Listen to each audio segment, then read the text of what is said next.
sitting here. I've been sitting here for like an hour. I ain't even played a game yet.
I knew I should have grabbed John now.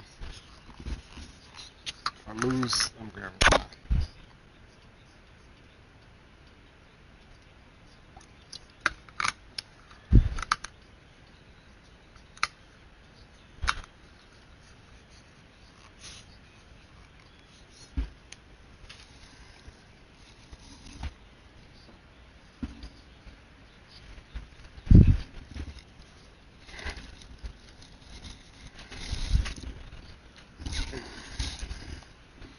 I got the bean there. Make it down.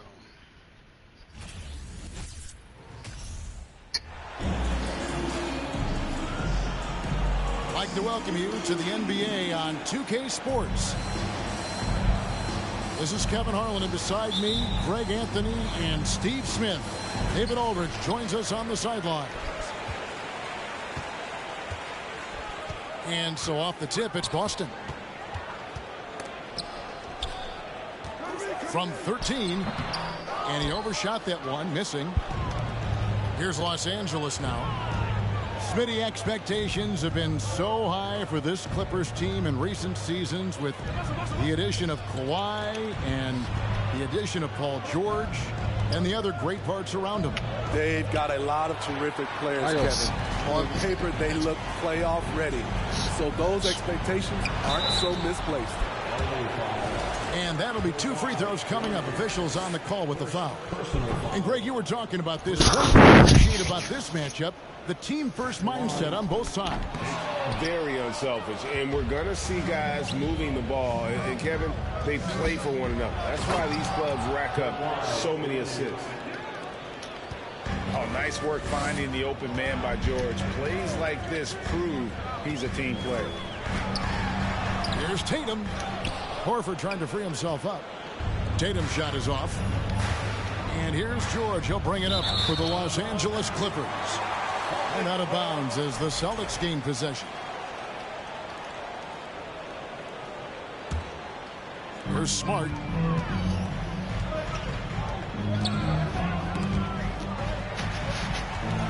Here's Horford. It's good. He makes his first shot of the game. And inside the paint really is where Horford goes to work. Still athletic enough and really makes it look easy. Now, here's Zubac.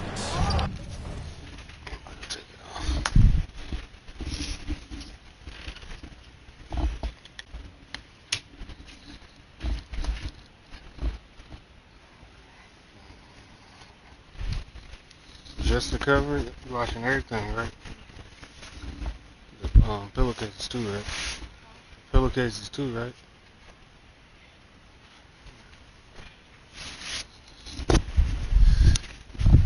You already got a new one in there?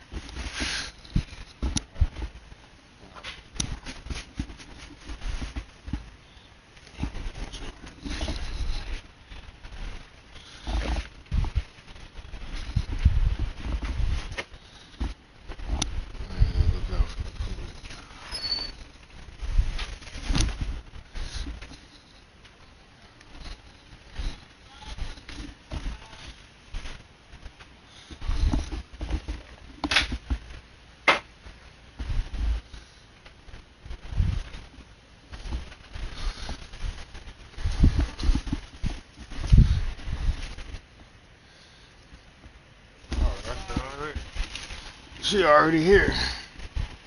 Go ahead. Go ahead, get it. I was about to say you downstairs.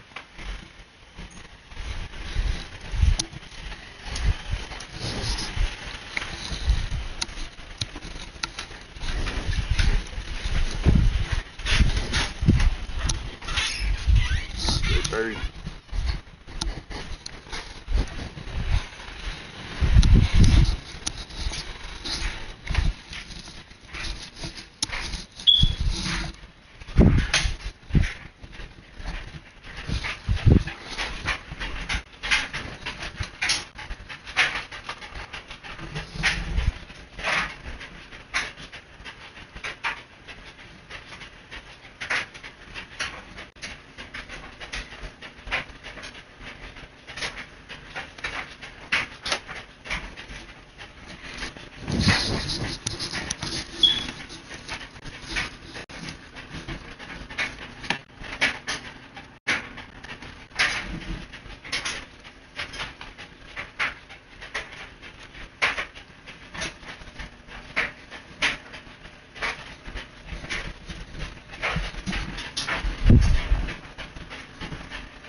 put it in there.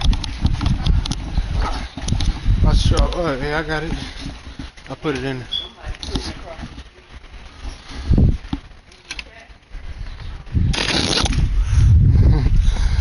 She can put it right by the.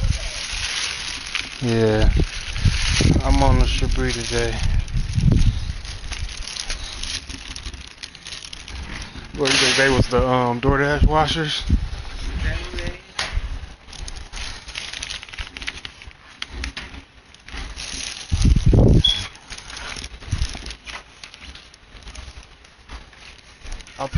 I put the sheet at the bottom and the blanket at the top and the sheets the pillow cases on the top.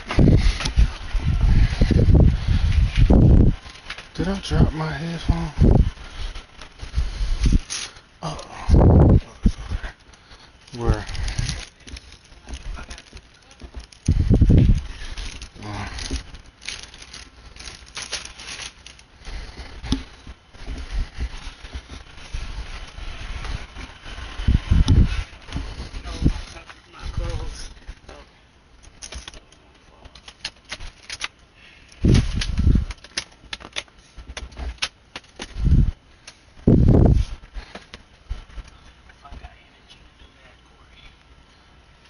Get out the way and I can do it.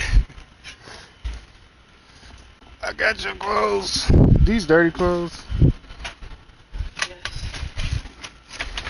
So it's these pillowcases, this one, this two.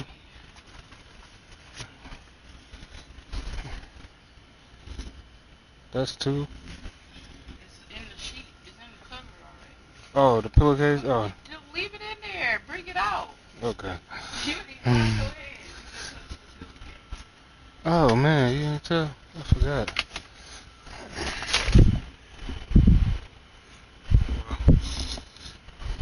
left it all in there.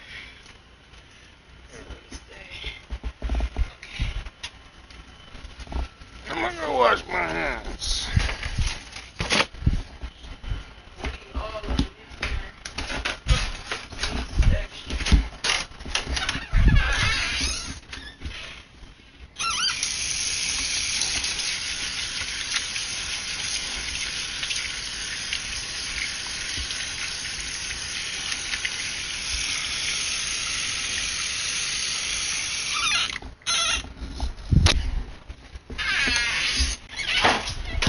Well, you should eat a little bit and then go cook.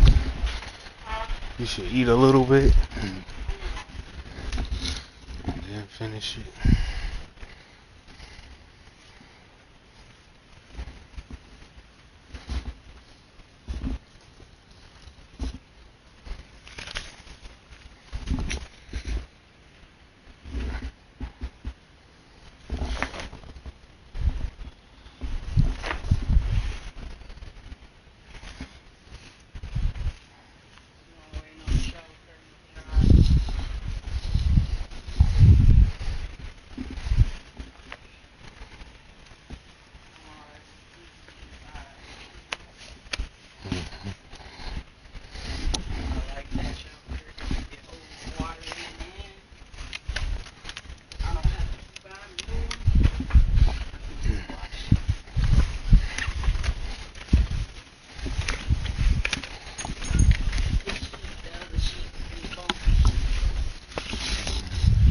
Oh, I got the cover to this. Got the cover to this. Huh? I don't know why my pillow's so screwed up. You going to take mine? No, I need new pillows. Alright. Or maybe I didn't have What? It didn't matter what kind of pillow it is? What's in there? You said cotton? It's the syrup pillow. Oh. Is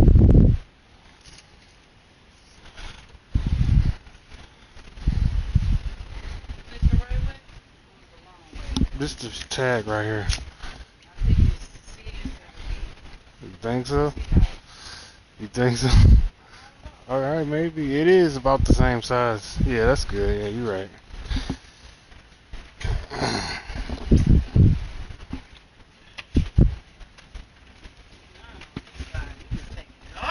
Nah, I ain't got nothing over here. Well, I mean, it's good. You can tuck. Was you able to tuck it on your side? I don't got to tuck this. Oh, I yeah. ain't worried about that. Oh, oh, well,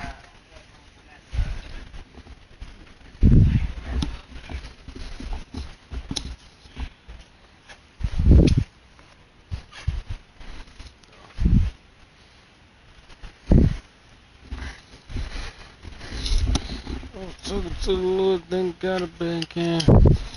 Yeah, I knew that was gonna happen. I forgot. I should have just quit.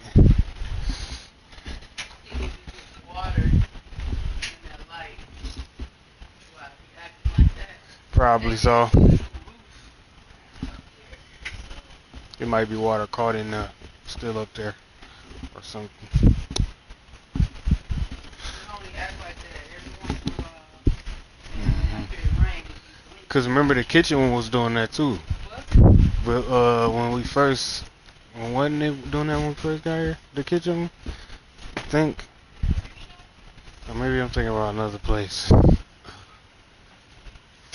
Yeah, 'cause that's the only one that actually cut off for real.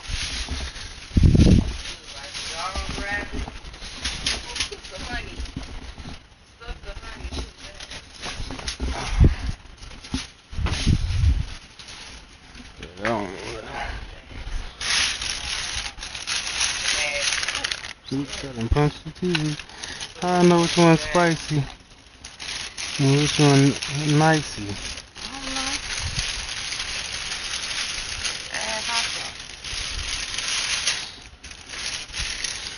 I got it.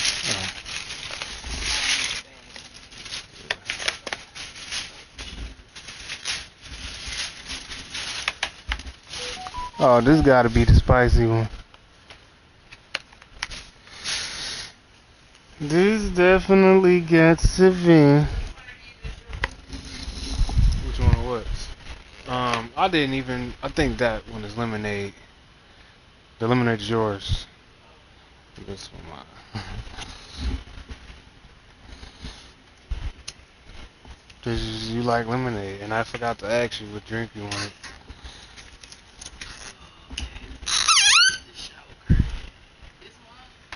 Mm-hmm.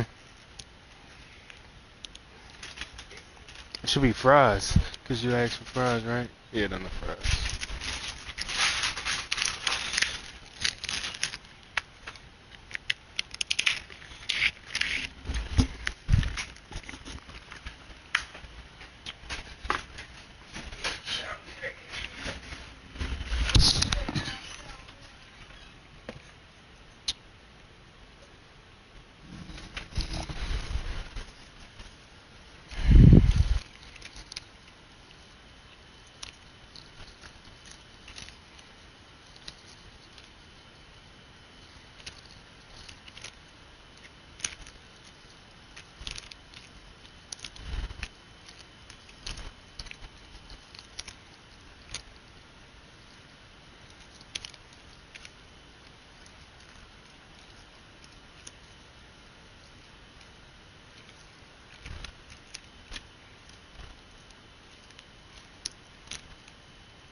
Yup.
listening to music.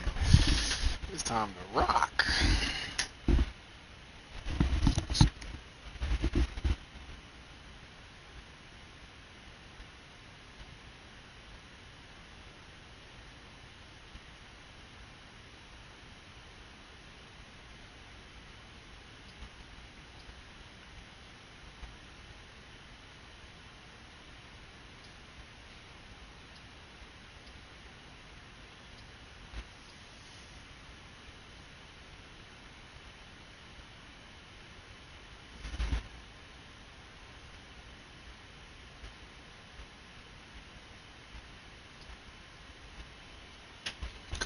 Cool, big flip, and like a flip, man. That's monstrous. I'm cool, doing terrible, I can't hear.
I'm ready to boss out my parts.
It's the Los Angeles Clippers facing the Golden State Warriors.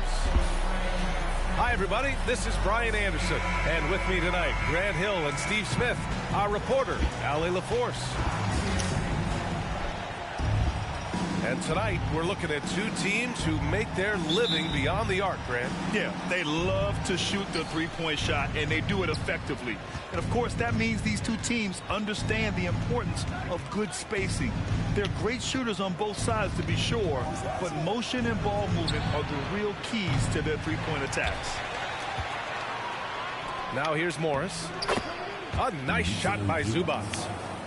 Just taking it right to the rim, and no one was there to greet him. Wow, that's a defensive breakdown. Can't do that against good scores. The three from Curry. Can't get his first shot of the game to fall. For three, Westbrook. Rebounded by Green. Outside Curry. Looney inside. It's deflected. Lets it go. Rebounded by Green. Curry with it, and it's Leonard picking him up. The 2021-22 season felt like a lost one for the Clippers. Kawhi and Paul George both hurt. So true. I mean, but B.A., those two together, healthy, are scary. A finals-level duo. It kind of shows you how you can plan, build an awesome roster, but injuries can derail it all. Now here's Thompson. And it goes as the official calls the foul. Count it, and he'll shoot one more at the line. And we think back to 2015, Grant. Klay Thompson with the best quarter in league history. Oh, B.A., 37 points from him in one quarter, setting an NBA record. Klay 13 for 13 from the field and 9 for 9 from deep, taking only 4 dribbles the entire time. Only Klay Thompson, guys. Leonard gets the bucket. For a number of seasons, Russell Westbrook has averaged double-digit assists. Whistle blows. Yep, that's going to be a travel. Good job.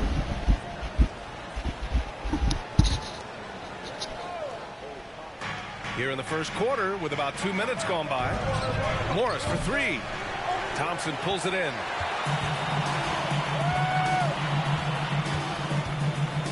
Launches a three. And the Warriors miss again. Now Los Angeles with it. Pass to Zubac. Out to Leonard. George outside. And so it's going to be a 3-second violation there on the defense.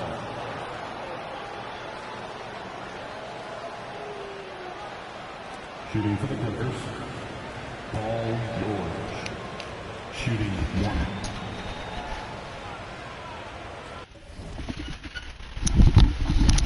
Oh my God! I think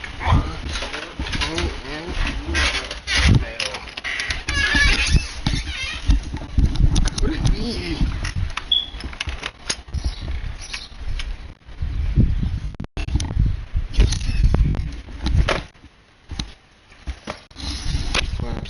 It's like.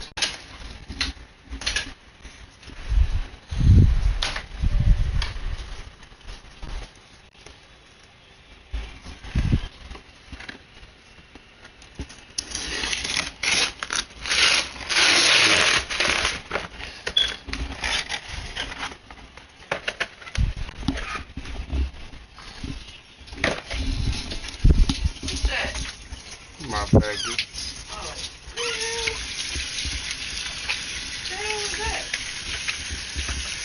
Something I had and I lost it and I got it back. Lost it, you got it back? Yep. Where is that? Guilty.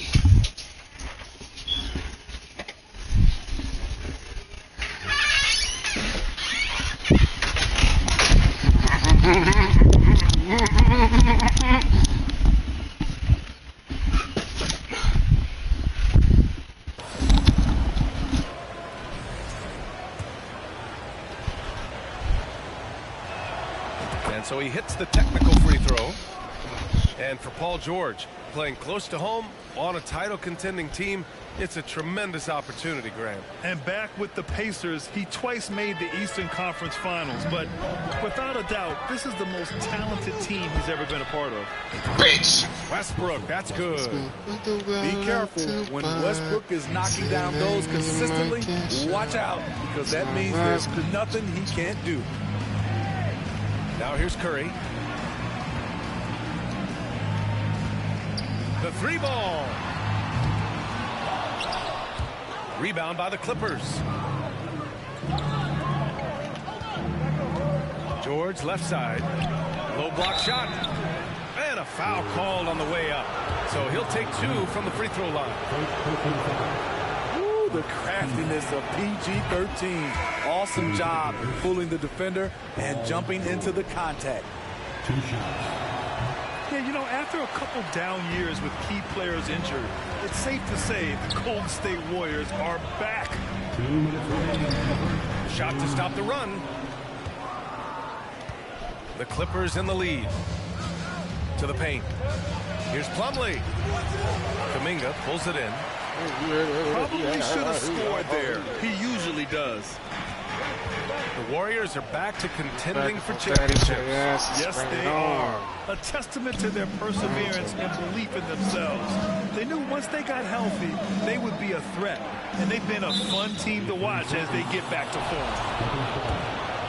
And there's the 3-second call. This one on the defense. And the technical free throw is good. The rare guy who can do everything at both ends. Paul George gives you a chance to win every night. Batum's shot is off. And it's the Warriors with the ball. 8-point game. Here's DiVincenzo. Can't connect from 13 feet out. Here's Mann. Here's Highland. And he banks in the layup. They're not wasting any time putting their stamp on this game. What a start. Play calling has been fantastic. They've been a step ahead of the defense since the opening tip. Time called here. The Warriors decide to talk it over.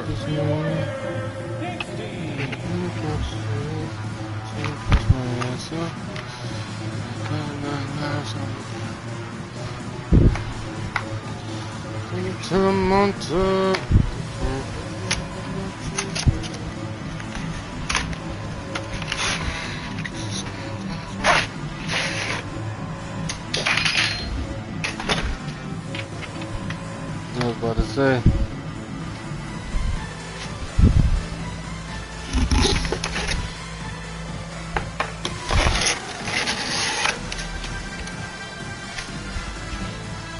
It's supposed to be 2 throwing knives.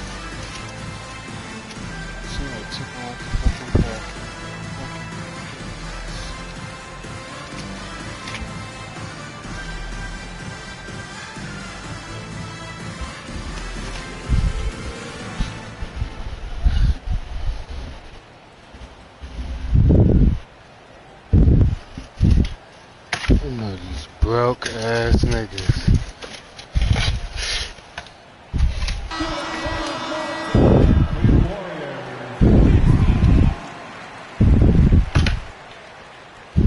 Yeah, 2 of them. Supposed to be 2.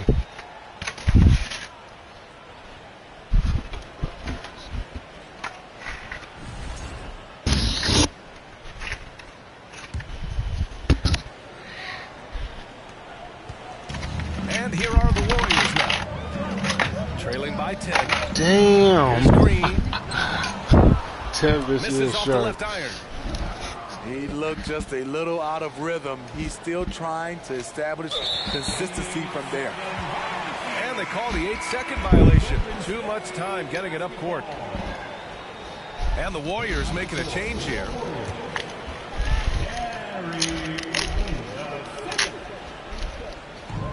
They desperately want to stop this run. Might be time to switch things up. Try a new play call or something. And that one's good. Beautiful location on the pass as usual. led his man perfectly. That'll be a 5-second call.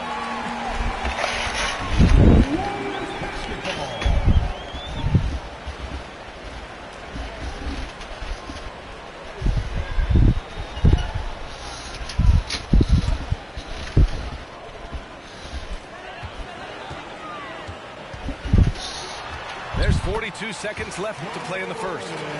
He's in his comfort zone. 2 for 2 to start this one. Talented, driven. He puts constant pressure on your defense. In terms of offense, the Clippers have been up and down in recent years. When they're healthy, they're dangerous. When they're not, it's a struggle. Both good from the line that time. Norman Powell is a veteran in this league. He plays to his strengths and rarely tries to force things. Now here's DiVincenzo. Still getting warmed up offensively. No buckets yet in the game from him. And so he draws the foul, headed to the line to shoot a pair. First personal foul. Second team foul. At the line for the Dubs, Andre Iguodala. Taking shots. No good on that one.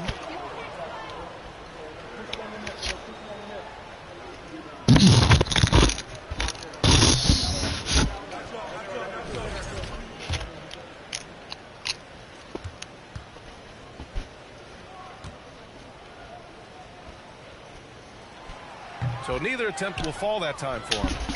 The free throw line is something that Iggy needs to work on. He's hit or miss from there. Here are the Clippers. They're on a 14-6 run. Jordan Poole. Second personal foul. Third team foul. At the line for the Clippers. No good on the free throw. And the Warriors making a change here. That one misses. I can't believe he missed those shots. Wow, he is usually lights out from there. DiVincenzo can't hit. Here's Mann. Pass to Powell. With 2 seconds left. And stolen by Green. And so it's Los Angeles, finishing the quarter with an 8-point lead. A big difference in shooting percentages. That's why they lead. Back to the game after this break.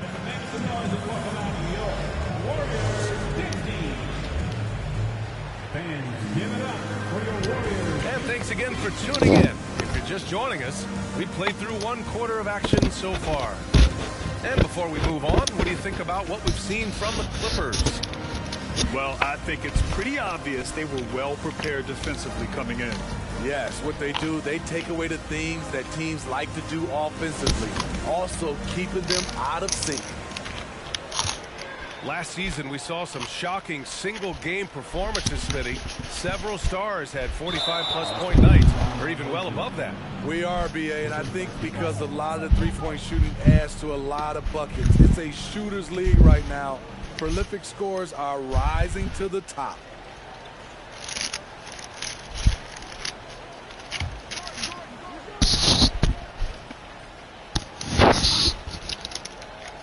They're going to turn it over. They couldn't get it inbounds in time.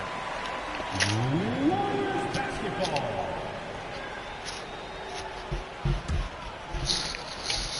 The Warriors trailing. Now Thompson. Gordon pulls it in.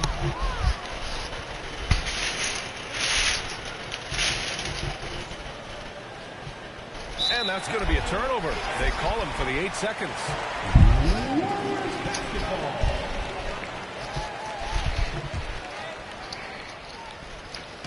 And here are the Warriors now. And you oftentimes hear about players at peace with their game. Well, that is Eric Gordon, a knockdown shooter with physicality. Plenty of room for that in today's NBA. Here's Curry. Oh, and he got fouled on his way up. He'll head to the line to shoot 2. It's going to go on Kawhi Leonard. Very assertive by Steph Curry. Takes the foul and still gets the shot up. And Gordon, the 7th pick back in 2008 Grant. Never quite an all-star, But he's been an impact player at times in his career. Well, you know, B.A., I mean, he's been a key contributor to some quality teams. And when his shot gets going, you can be in trouble.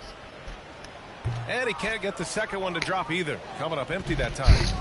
When you think of Curry, his shooting is what comes to mind always. Specifically, how quick his release is. Oh, not the defensive effort they need to cut into the lead. So a good call. You have to at least try to protect the rim. Also, if you can't get stops at this point, it really doesn't matter what you do at the offensive end. Clean, right? Basket counts. Westbrook's got 5 points. Excellent pass, PG-13. I gotta go get some napkins. Using his vision. That one goes. Count it. Leonard outside.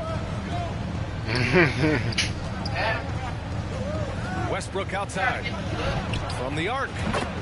And the Clippers hit again from deep. As a coach, you feel so comfortable with Kawhi on the floor. He's one of those guys when the clock is ticking down. It's not. No, I thought the KFC had. Curry's shot is off. And a chance to add to the lead here. I stole all yours. Yeah, I'm sorry. What they've been doing. Sorry about that. Pass to Westbrook. Here's Zubats. 2 shots, 2 makes. Off to a good start. And it gets even worse for them. I mean, he just waltzes down the lane, extending their advantage. Not good. An uncontested shot at the rim, you have to compete at all times. That one off the back iron and out. Westbrook with it. He's got 5. Leonard outside. Gordon outside. Inside. Stolen by Wiggins. And the Warriors pushing it up now. Curry gets the bucket. Stephen Curry is so dangerous in the open floor. Nice finish. For 3, Gordon. He's off on that one. I used to have it. Golden State will go the other way with it. Yeah, I thought you don't remember when you don't remember. Downs, Los Angeles I had the green one, remember? And let's swing it over to the sideline and hear from Allie. Thank you, Brian. Well, Paul George has certainly endured his share of criticism in the past, but he said, quote, "I can't worry about that. It comes with the job. I am who I am. They can judge me on what they want. I'm going to go out there and hoop and give it everything I've got." And guys, he brings a lot to the table. No question, he is elite now. Thank you. The box. And when I shook the box, it fell straight into the floor, like straight up. Rolling knife? Yes.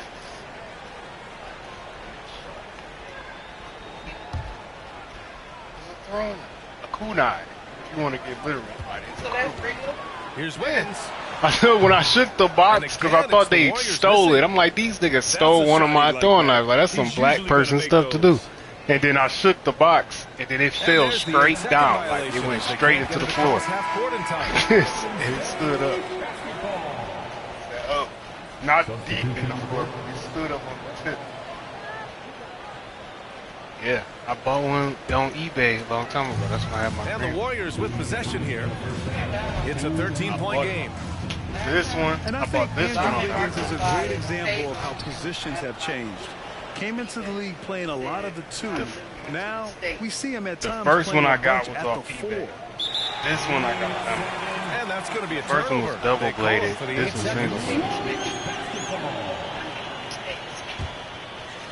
You could probably get a taser on. And there's a minute 45 left to play in the second quarter. This is single. Here's Poole. Here's Green.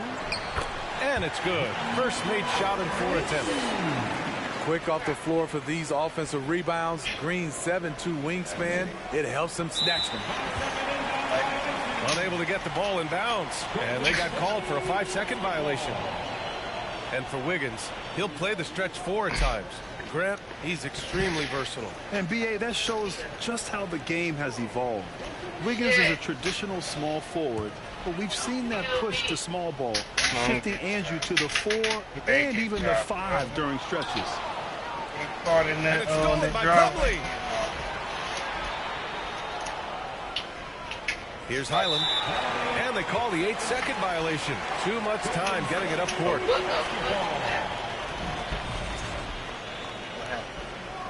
That ain't even could get back within single digits of the lead. Fires, high post. And that one's good.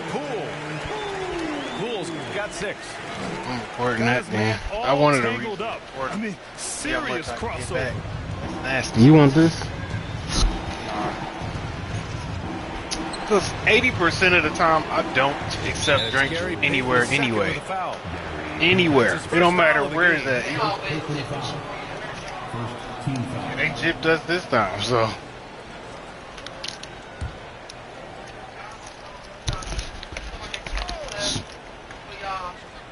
That'll be a 5-second call.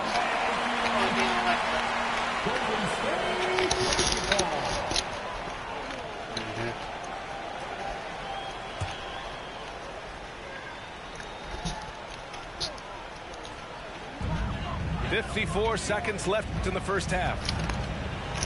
Really got that. By DiVincenzo.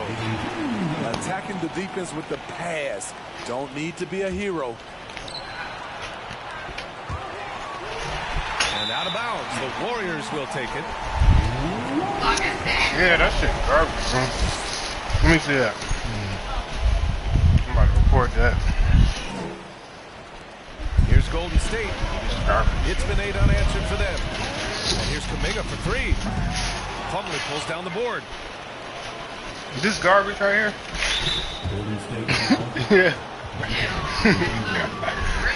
First person foul. You can eat them all if you can. Shooting for the Clippers. Mason Plumlee. 2 shots.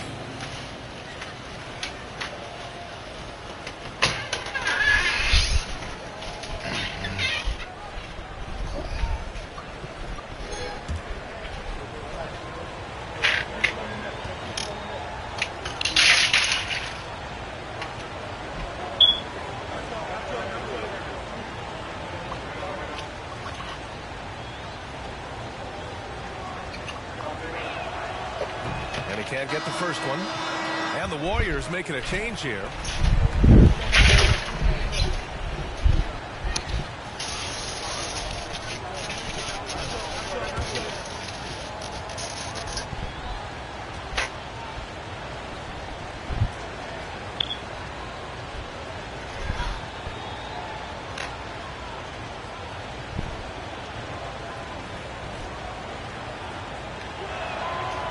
He's off on the second. The Warriors trailing. Now here's Iguodala. Boy, he's been patient so far. Nothing yet on the scoreboard. Here's Payton. Rebounded by Highland. Was he looking for Sheree or something? Because he was out. And that's going to be a turnover. They call him for the 8 seconds.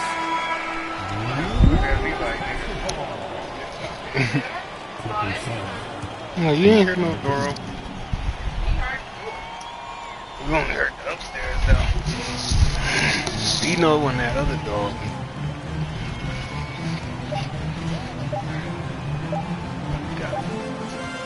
And so it's the Los Angeles Clippers closing out the quarter with a 7-point lead. And their defense has stood out, wreaking havoc for the opposition. We're coming right back. Don't go anywhere.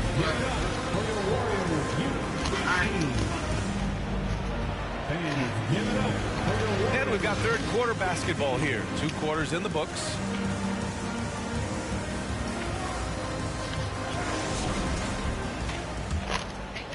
Oh, yeah. I don't know. Outside Curry. From deep. And they get it back. Outside Green. Second chance effort. And it's rejected. And here's Zubac. And there's the 8-second violation as they can't get it across half court in time. You poured all the fries in there? You can eat. Can you eat a lot of fries? I know they ain't getting a lot. Outside I'll take Curry. a little bit though. Uneasy 2 on the layup. Curry's got 6 points. We know about Stephen Curry's pregame dribbling ritual. He showed him off right there on that play. And after winning MVP honors in 2015, Steph Curry was even better in 2016, taking home another MVP award, going back-to-back. You ain't ate a lot I of like that. I mean, some physical play inside. He's not about to give up any easy baskets.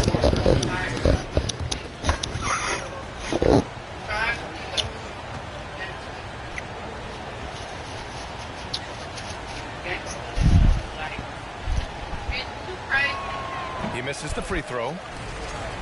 And that 2016 MVP year for Curry, Grant, one of the best regular seasons ever. Oh, so true, B.A. Think about this. The Warriors winning an NBA record 73 games. Steph shattering the three-pointers made record, over 400 for the season. Also leading the league in steals. Steph in 15-16, something else, guys. That one drops for him. Give him 8. No hesitation right there. Westbrook can make you pay when you leave him space in the mid-range.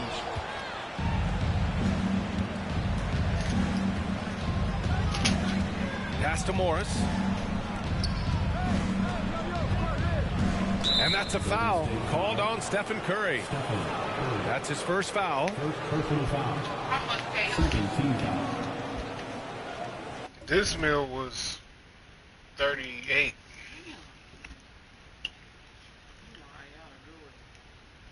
I did because I'm lazy.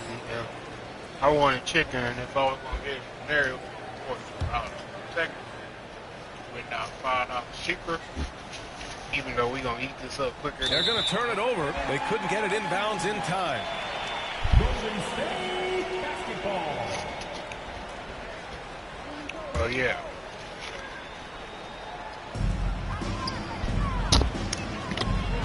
Now Wiggins. Now quiet so far offensively, searching for his first points of the game. Zubac's with it. And they call the 8-second violation. Too much time getting it up court.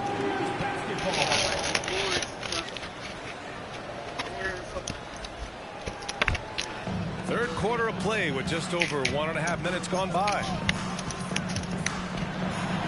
Curry, that's good. Curry's got 4 points in the quarter. What a shot by Steph Curry. It's the confidence and the soft touch that makes it look easy. That'll be a 5-second call. Basketball. Clippers son, Robert Covington.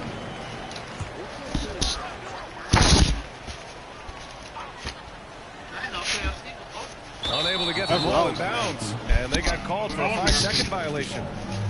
It is 12 now. It wasn't nothing but like my KFC. Shit, I'm about to get some.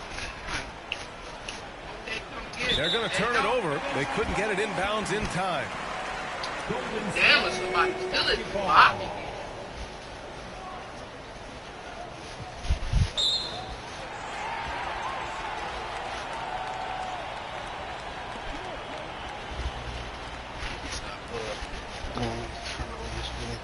Take this easy win.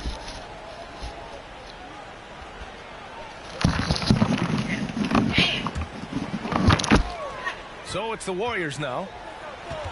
Since the second half started, they've only given up 3 points. And they recover it. Green with the ball. He's picked up by Westbrook. And the Warriors miss again. The Clippers in the lead. Pass to Covington. Now here's Leonard. From deep. Looney grabs a miss. Yeah, that old adage about being too wide open, not a thing. He just missed it. Can't hit that one. I mean, you won't see this too often. Getting denied at the rim. He's likely to remember that one. And coming into the league, Kawhi.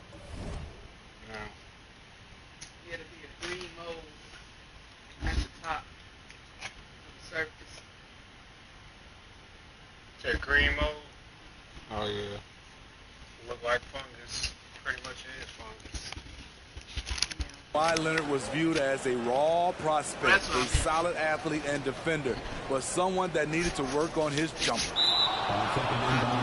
That'll be a 5-second call. It's so easy to get frustrated when you make mistakes, but you have to keep battling.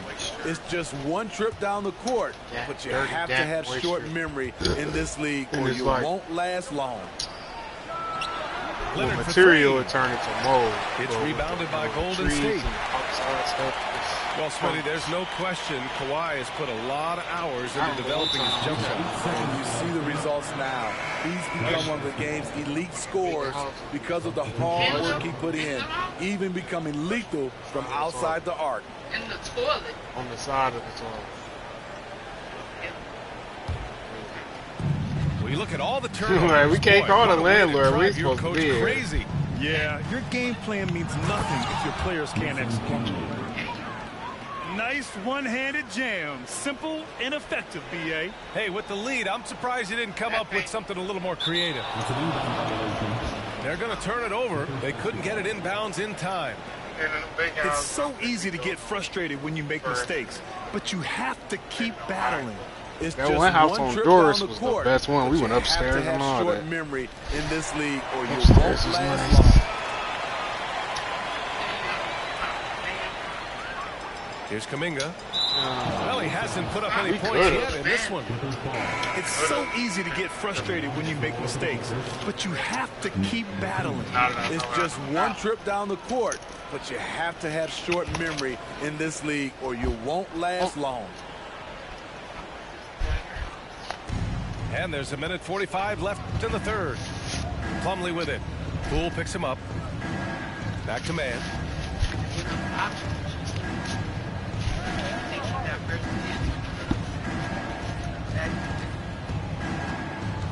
It's Powell on the wing. 4-3. Her sister. They get the rebound. Yeah, she I think she could Now stand here's something Plumlee. about that, but just 5 on the clock. It never happened. Pass to Batum. We stayed in one of The them. Clippers got to hurry. Late clock here. Probably not long enough. Offensive board. Goes back up. And it's laid up and in by Plumlee. Hey, see us. Plumlee's got Like his we was second there for bucket like of the game. a year at the most. Even with the and then score we'd go as it somewhere is, else. he just keeps coming at you. Now a timeout called by Golden State. Right, here's the show turn.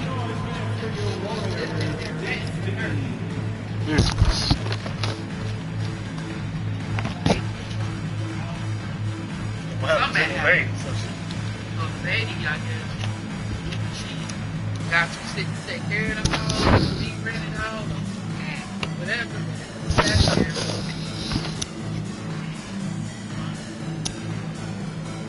She only did that to my stuff. Put her house up. Sold her house. She sold her house. I think it's like, why No did way. you do that? Like, Yeah, that's not like my mama. that was You the remember dumbest thing. And they ain't got nowhere to stay. So they all in mama. Put the soul in the house. Put some damn person heard on the radio talking about you got some type of land. You were trying to take your family to a cult. Then you was right. So he had you sell your shit.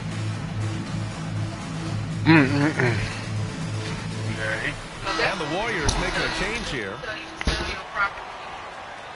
Can't have no debt and all that stuff. And then they'll let you know when they accept you and all this type of stuff. And I was reading paperwork. I actually knew what she was doing because what I thought it was she was buying some land. Right. And she kept talking about land. We're going to have our own land. I'm like, okay, that's cool. You know, I will sacrifice for that because you can't, not all people own their own land. Unable to get the ball in back. Right now, she talking about some man, like, preacher, pastor. I'm like, huh? Why has I been in the dark with this? And you arguing with her, she was arguing with her sister when I hopped. That's how I found out. And they was talking about, you sure that's when you did your research and all this blah, blah, blah? Because I walked into it. And then I'm looking at Tawanda like, what's happening? And they kept going into depth about it. And then later on, she told me when we was in the car together, something some you and Keita dropped out. She's said she found out some information about him that he killed babies or whatever, and she just don't know. She not in her right mind. She everybody against this man. It's got to be something. And I'm like, okay, I'm pregnant. And you talking about this man killed babies, and you want your daughter to go to this place? And she said she did research on him. So that's what made me, when that happened, that's what made me go into research and find out about this man.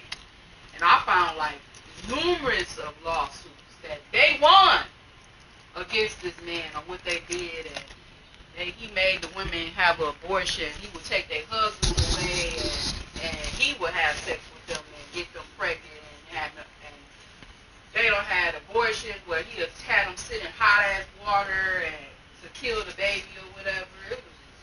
It was crazy. And I'm like, and I give my mama the paperwork, and I'm like, look at all this stuff about this man, what he done to people. And these are real lawsuits. It's paperwork, okay, that you pull up online about this man. Where you trying to go? And people warning you, this ain't it. No, you just ain't in you spiritually, you ain't where you need to be, because that's why you talking like this. And I'm sitting up here crying in the car like, Mom, no, that's not what it is. That's not what it is. So when Nita got involved, once I told her, she did her research. She found even more shit on this man.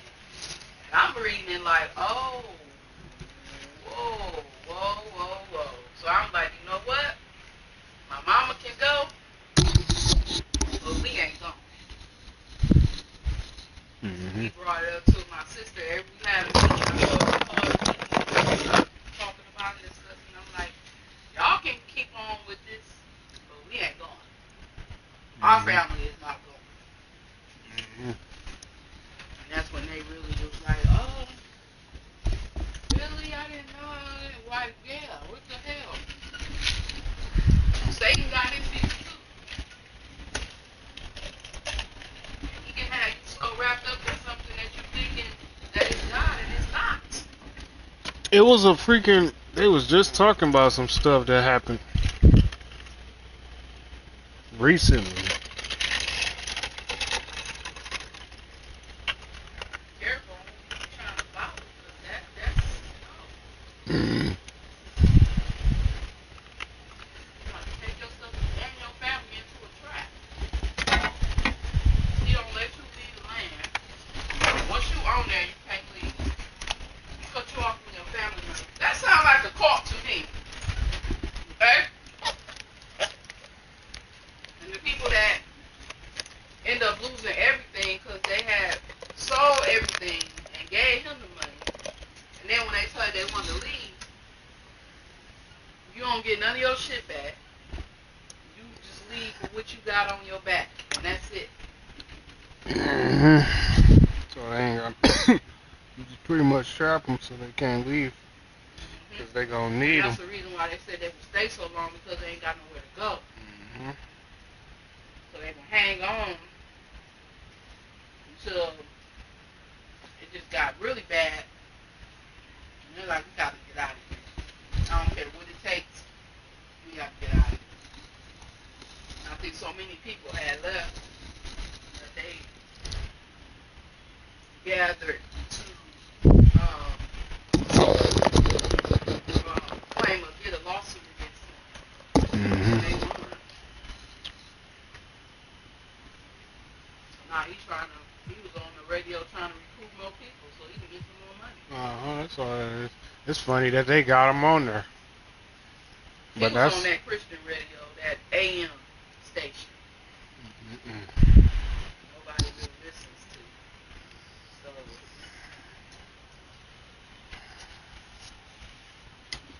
I listen to him all the time. I'm like, who is this man? Like, see, people. I think this the promised land and all this kind of stuff. Like, okay. See, when people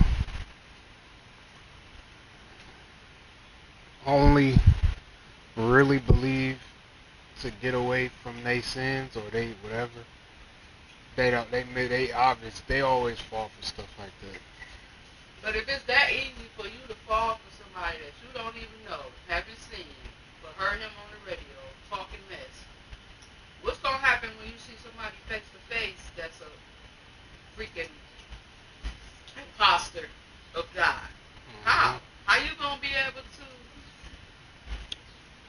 God already talked about it. Like, He already knows. You fell for somebody on the freaking radio that you have you don't know who this man is, what he do on his land, what he do to the people. You don't know none of that, but what he's saying on the radio, and that's what you went by, and that's what made you trust him and believe that he was a man of God and he was this land that he had was promised land. How? How he do that?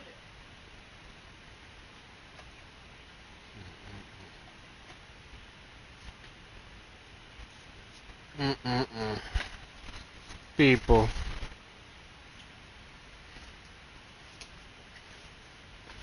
Sold your house. Nowhere to go. Sold your house. Your children was living there. Sold your house. You had underage children that was living there and you sold your house. Where the hell are they supposed to go?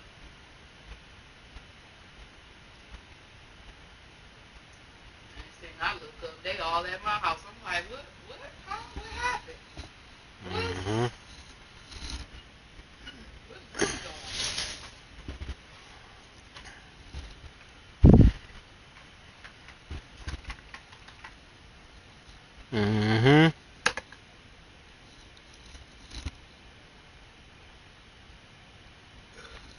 That's part of why I had to stay away from my family because they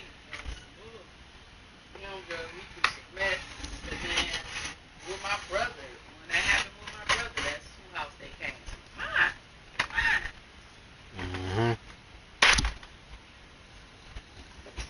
All y'all had to do was stop letting that Negro in the house. If you know he possessed, why are you letting him in that house with them children?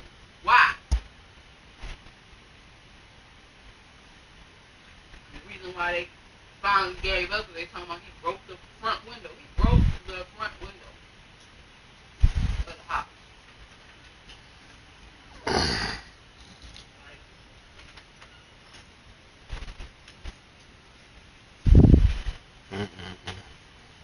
Yeah. You could tell the way he was talking that he was possessed. So,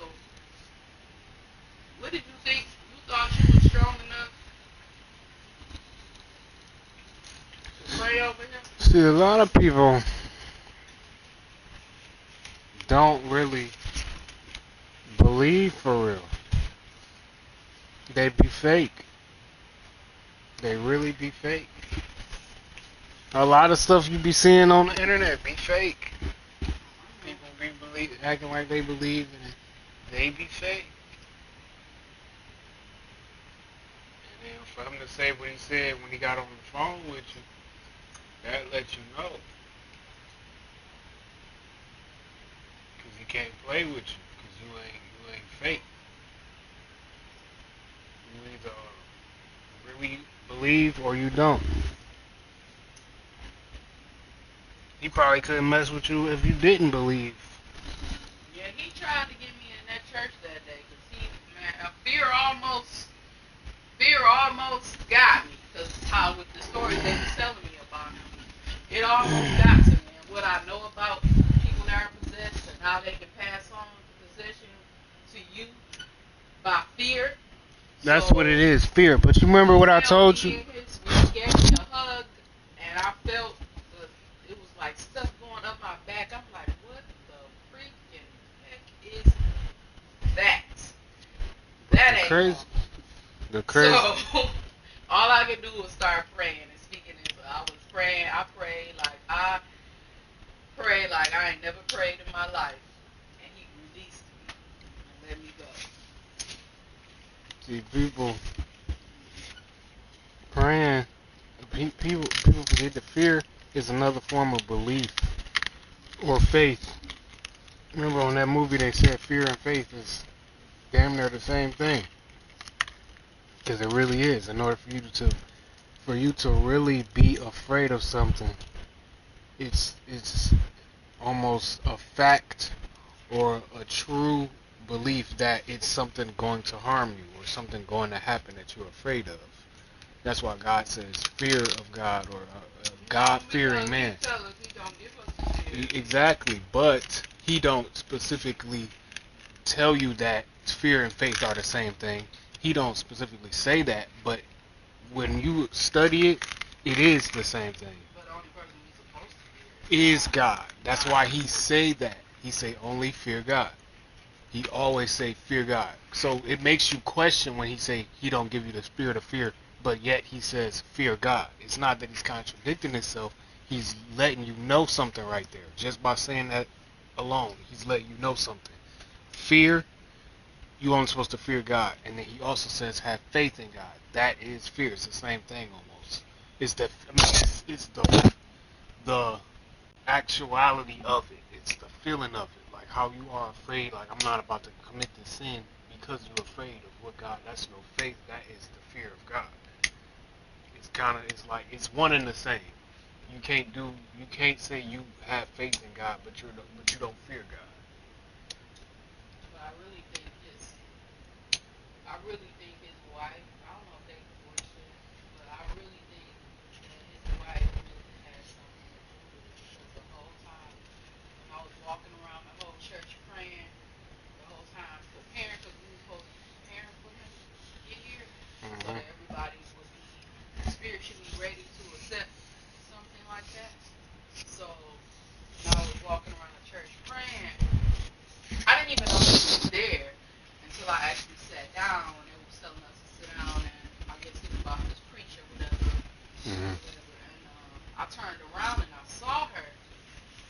And when you see like evil, like Satan, and I turned around and looked at her, like her face was just like all you saw was like, what the heck? Yeah, she probably was. If he was a good man doing what he's supposed to do, she definitely. Because a lot of these women, like my brother, I think he would take care of the kids, work. Don't know where she at. She had a job too, but she was nowhere to be found. But he was always taking care of the kids. He always with the kids. Even time we had a function, be like, where kid at? Why you got all these kids and you by yourself? Where is kid? Oh, she blah blah blah, whatever you said she do that. And I'm like, oh, okay, wow. And then she'll come in later and will always sit by herself and was like, it was just something not right because her spirit was not right. I would say that. I won't say her. I'll say her spirit. It was something that was radiating off of her that it was pure evil. Like I'm like, what is it is her. It's her. That's her. You are your spirit. That's why you have to denounce stuff. She definitely has some type of evil. I was about to say, a lot of these women, when they get good dudes, they be crazy. They either I never. That's why I say I don't be trying to jinx nothing, but I've never seen two couples that would work together and they both was just considerate of the whole situation. There was always somebody evil, and then there was somebody just like, oh, I gotta do this by any means because of another person that's always considerate of the kids or the other person. However it goes, I don't never see two people simultaneously working for each other without their own selfish gain. I mean, maybe there is out there, but my little bit of time I've been existing on this earth, I haven't seen it. And it's crazy because a lot of the women that get good dudes, they be crazy. In some type of way, they be crazy. And they don't even be an all the way good dude. It's just a dude that's considerate of the situation, that takes care of what he has to take care of. He probably got a little flaw or something, but and that woman is always crazy, or then it's the dude that's just not there at all, and don't like, or then the dude that try to be, halfway there, but the other person is always doing the most, taking on all of the responsibility. Why is it never fair? Really fine. Men, even though whatever situation is, will stick by their woman. He said she the one that wanted a divorce. He said I'm not divorcing her. She don't want no one. I love my wife. I'm not giving up on nothing. And I made a commitment. That's my commitment. I don't care what she does. That's my wife. And I commend him for that because you don't have men out here. You don't have men that take care of the family. You're never supposed to give up on your wife. You never. I don't care what it is. That should go both ways. Yeah, but the man is the key to every household. He's the head. So that means he put up with more? Should he put up with more? That's what you're saying? Because what's the difference between... This is the thing. When you get together, mm-hmm. you're not supposed to be unevenly yoked anyway. Mm-hmm. So when you're unevenly yoked, that's where the problems come in. Because God said mm-hmm. you can't be unevenly yoked. So when you get together, somebody's unevenly yoked, you're going to have a problem. And the you thing, can say in the beginning, like, yeah, once we get together, things will change. It's going to be better. It will do this and this and that. But God already told you, if you're unevenly yoked, it's not going to work. So you can give up on the husband, but not give up on the wife? No, I didn't say you can give up on the husband. That's what I was asking. The breakdown comes from the husband because you are the head of the household. Right. Yeah, that makes sense. You're the man. So whatever because she's a woman, you have to be that person, that strong man in her life to guide her. Hey. This how we don't suck that dick. Just like I was telling my brother. No, that's what it gotta be. You talking about cheating. I'm talking but about... that's because when you say don't give up on her, if she cheats, you got the right to give up on her. Like, what comes in there? Is that your responsibility too? And still you don't.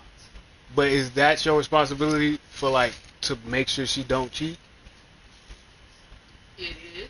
That's what I'm saying. You gotta say, no, you can't suck that dick.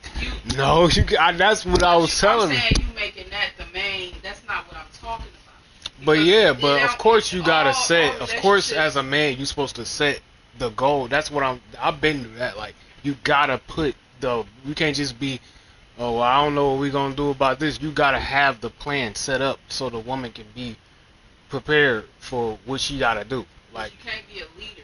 You gotta lead. Not a leader. Exactly. And a lot of these dudes ain't halfway even trying to lead. So, but my thing is, when I set my goal, when I set my thing in place, if you wander off and do some stuff that I told you you're not supposed to do, you gonna be left there. I'm just letting you know that, because I got my plan set up. I know what I'm gonna do, and I already told you I want this. You can do that while I'm doing this. And I already said what I'm not allowing and what I'm not having. I don't want you talking to no nigga, none of that. Boom. So you got that second to say, no, I'm saying this goes both ways. Because for you, because I'm trying to get to understand. Because of your agreement on certain things worries me. I'm not. Because it's like. I'm saying what you're not understanding what I'm saying. As a man of a household, even in the Bible, once you I know that. The man is not supposed to give up on the wife. But what about the wife to the man? Once that happens, then it's over. It's a breakdown. So guess what? You not. But what about the other way around? What's the difference? You broke the whole. Once you are not longer the head, you broke it. broke the chain. You broke the chain. Mm-hmm. Which allows other bullshit to come in because the chain is broken. Yeah, that makes sense. But that's why she ain't supposed to suck no other dick. Period.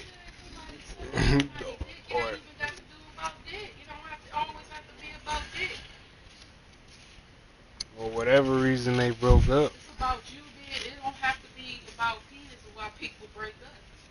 That's what though. That's the would be. Because somebody sleeping with somebody else. Or they entertaining, however it happened. It's yeah, and they end up showing their affection to someone else.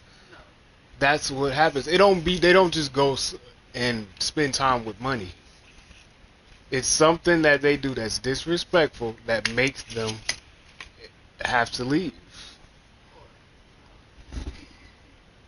But yeah, I see what you're saying. But what my thing is, and that is not the main reason why people end up breaking up. A man shouldn't leave his woman because of money, because he should be the one making money. But it happens. We talking about y'all, man. If you not set an example as a lead of the household, right? That's where the breakdown comes down anyway. Because why is the woman being the lead and you supposed to be the lead? So therefore, there's a breakdown anyway. Yeah, but you already know that this is all because of, and people act like it's a mystery and all this, but it's really because people do what they want to do and they get away with what they can get away with. And if there is no law, like there is the physical law that's only created by man to protect precious things, then they gonna do what the fuck they want to do anyway. Just like in the hood, you can kill a nigga and hide him in a fucking vacant house somewhere. They ain't gonna give a fuck. But if you do that in a building, they gonna be on your ass immediately. So niggas can sleep with whoever they want to sleep with, and ain't nobody gonna be right there and say, hey, make sure that woman ain't pregnant, make sure you get a job and this and that, and take care of. Ain't nobody doing that. So they can sneak off, go to their mama house, say she crazy, leave them with the baby, and then there ain't nobody winning. Like, it's just, the decision is made just like that. And that's what this really comes from. And it shouldn't be. Dudes know they're supposed to be leaders. They know their responsibility. They don't do it because they don't want. They know it. They don't do it because they don't want to. That's why they leave. It's because they know what they're supposed to do. So they don't do it.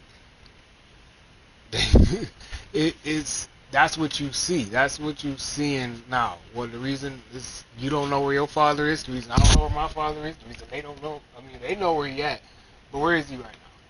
What is he doing right now? What is he contributing? Take care of everything. That's a real question. Cherie? Yeah. That's what I'm talking about. This is the cycle that you see. And it came from dudes saying, oh, she pregnant? Damn, I know I gotta get a job. I know I gotta do this. I'm just not gonna do it. They make that, they don't even gotta talk about it. They just don't do it.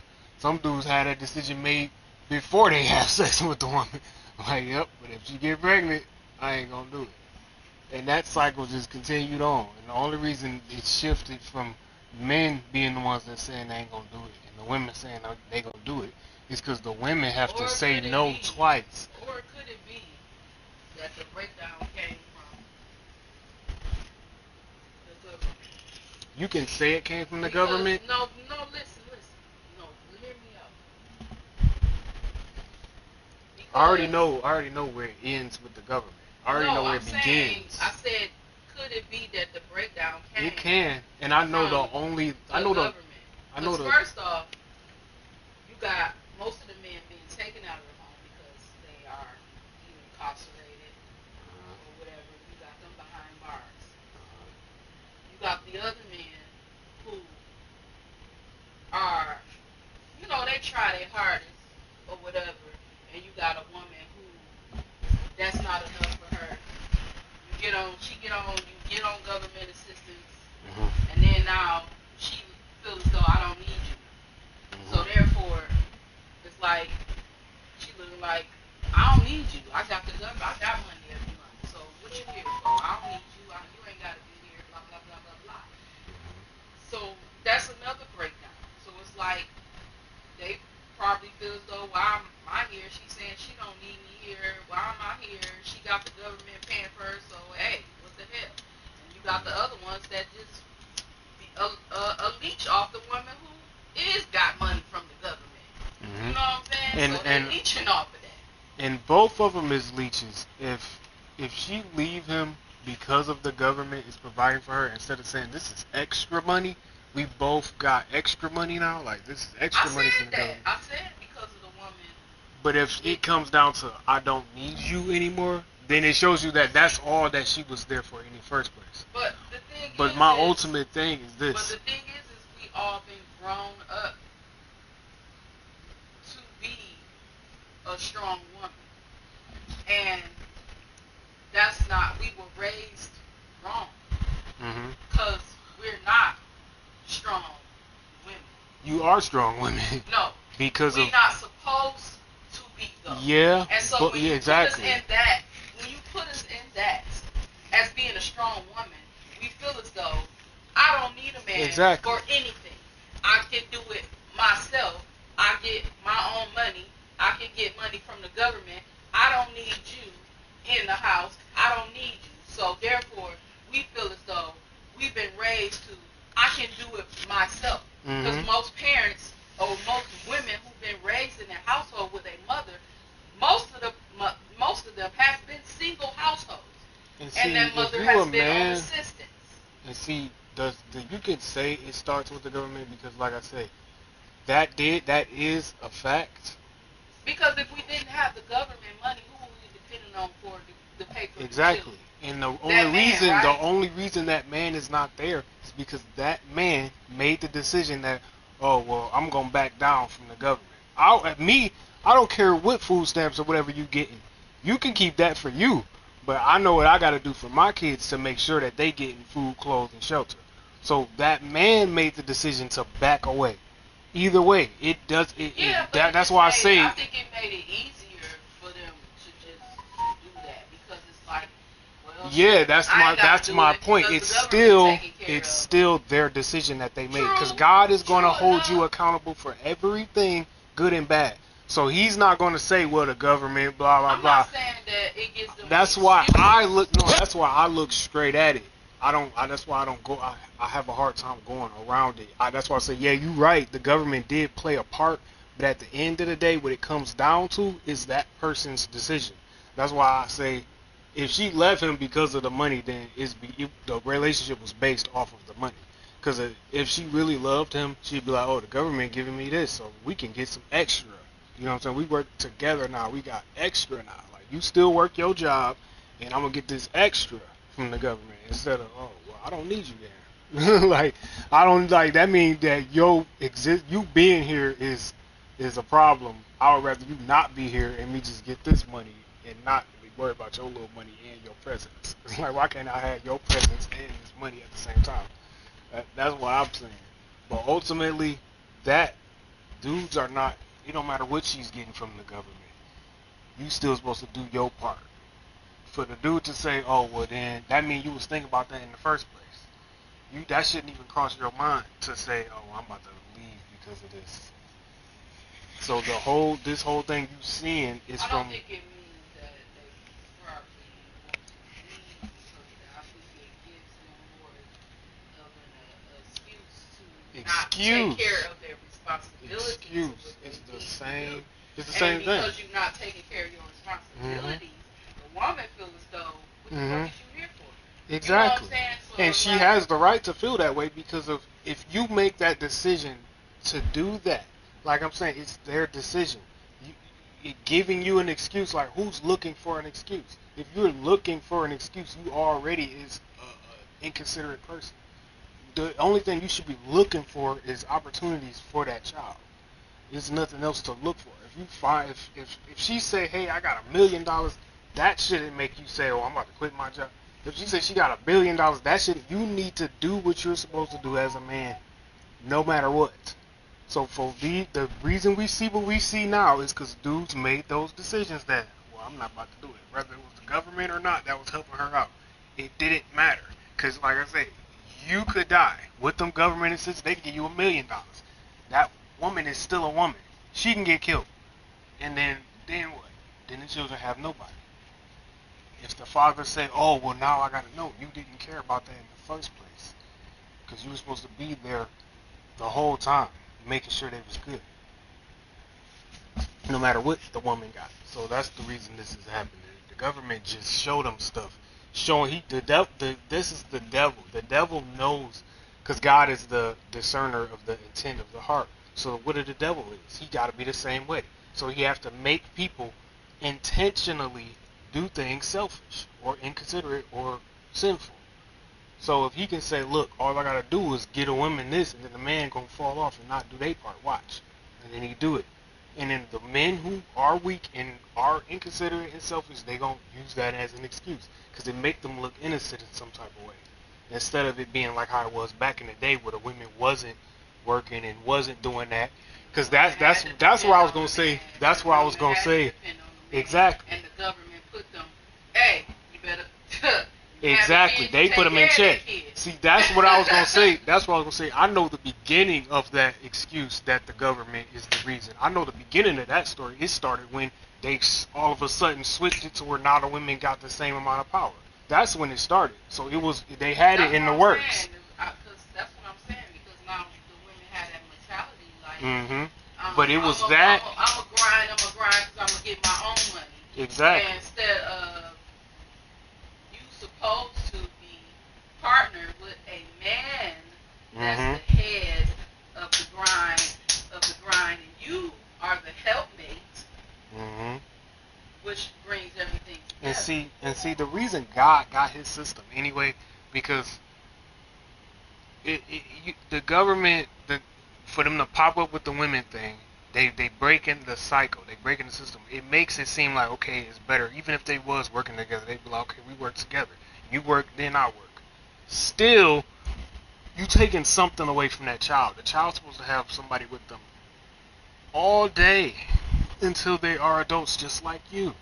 Until they are aware and able to be able to discern stuff just like you. So when you walk away from them, that little bit, did allow women to stay home with their children, but now it's gotten to where because when my mom was on assistance, I don't remember her ever having to worry about the bills. So somebody was paying the bills, and it had to be the government paying the bills and giving food stamps. And we had the little stamp, the little actual food stamps. papers. But yeah, I don't know, but we've always had somewhere to stay. Right. So see, it gradually got it to where they had to been getting cash and food to stay at home. But now things have changed. It's like you don't have a job, you can't get no assistance. So which takes the mother out of the home as well as the father not being in the home. And you know what it's just getting to? It's getting to the children.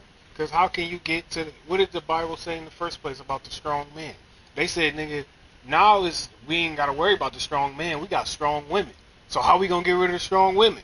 Oh, well, we going to just make them work harder and then leave their kids being babysitted by the schools, the tutors, or whatever family member don't really want to deal with them because it ain't their responsibility. So they leaving them around Tauntaun, them kids. And I'm just saying, this is the thing. The parents is not being there with their children. As soon as the children wake up, they're supposed to have food from their mama, and they're supposed to be there, and the father's supposed to be making sure the home is good. Everything she needs in that home. Even if she go grocery shopping, he got to be the one to bring it to her. Bring the food there. That's why they get that saying, the dude get the whatever, the bear or whatever they call it, and he bring it home and she cook it.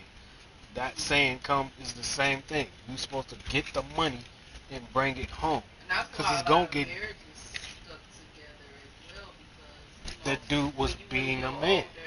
Your grandmama, and they stuck together. I don't care what happened, what the man did.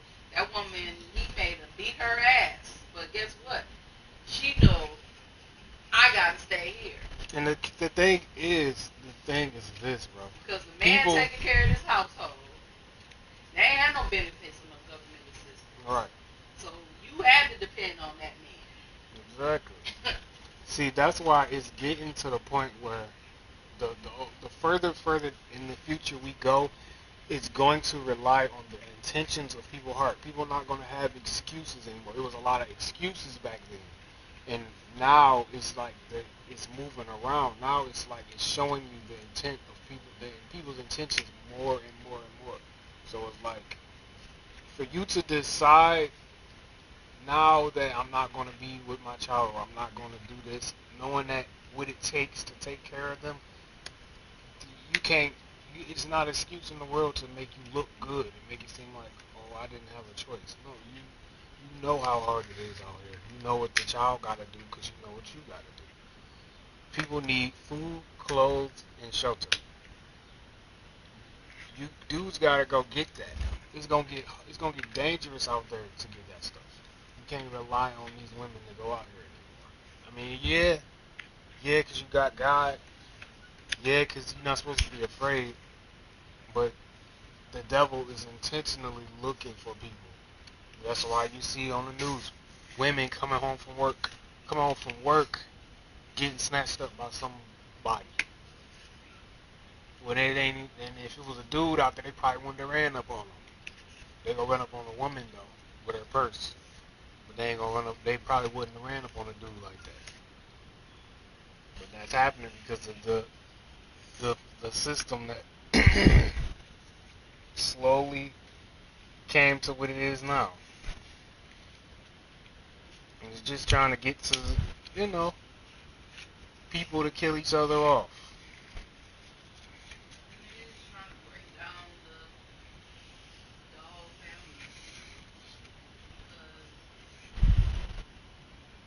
Already succeeded by taking the father out of the home. Not only you succeed taking the father out of the home, which initially takes the mother out of the home because she has to work. Mm-hmm. And then on top of that, not only that, now you got men with men and women with women. So the family system is just all broke up. And then now our new generation is gonna be messed up. It's like you can say, I can say, because you can see what it's going to. It's no way out of genocide. You can say it start with a particular race first, but altogether it's going to be genocide. And I can't really say that they want us to kill each other off, I can't say that they want to kill us off because they could do it quickly. They don't want to kill us off, but they want to get the majority out because the less we have, the more we can control. But if you know exactly a lot and uncontrollable, we can't but control, if you know contain that. So we need to lessen if you know the devil, all you need to know is he want his worship. He can't get everybody in the world to worship. If there's 1,000 people in the world, he can't get 1,000 of them to worship him. So you probably got 500 people that ain't gonna worship him. You got 500 people that might be susceptible to worship him. If he can kill off those 500 people that ain't gonna worship him, or in a certain time or however, and then all that's left is people who are susceptible to worshiping him, or the ones that already is in some type of way. Exactly. That's all it. So easily. And why do you think they promote? Because nobody's been in the home. And why do you think they promote this any gender type thing? Like, I thought I was the only one that seen it as clear, but even the gay dude, Lil Nas X, said that it was promoting the depopulation. I'm like, duh. Because if everybody in the world turned gay, if everybody in the world was gay, the next 100 years, it would literally be nobody. It would be nobody left. No. It is. It ain't even modified kids. And the genetically modified people gonna be just like on that show. They gonna be just in a virtual reality, not existing at all, not living literally. They just gonna be dying, probably old, shitting on themselves, thinking they shitting in the toilet, but it's really gonna be in the virtual world. Who are gay get pregnant. Most of them may use a male, but for the most part, they're getting inseminated with a needle stuck into their uterus to plant the sperm and the egg in there. And they get to pick their gender, the eye color, the hair texture. Whether that person was smart, dumb, whatever, built, small, skinny. You get to pick, go through a magazine and pick what you want your child to I ain't even know that. You didn't know that? That's crazy. Yeah, you can do that. With a real baby? With a baby. A real baby? You have a magazine, a book. How do they get the baby? Through real sperm? Say, look, I want my child to have good hair, so give me... Is it real sperm? Huh? Is it real sperm? Yes. Oh. Well. Anita, is it her granddaughter?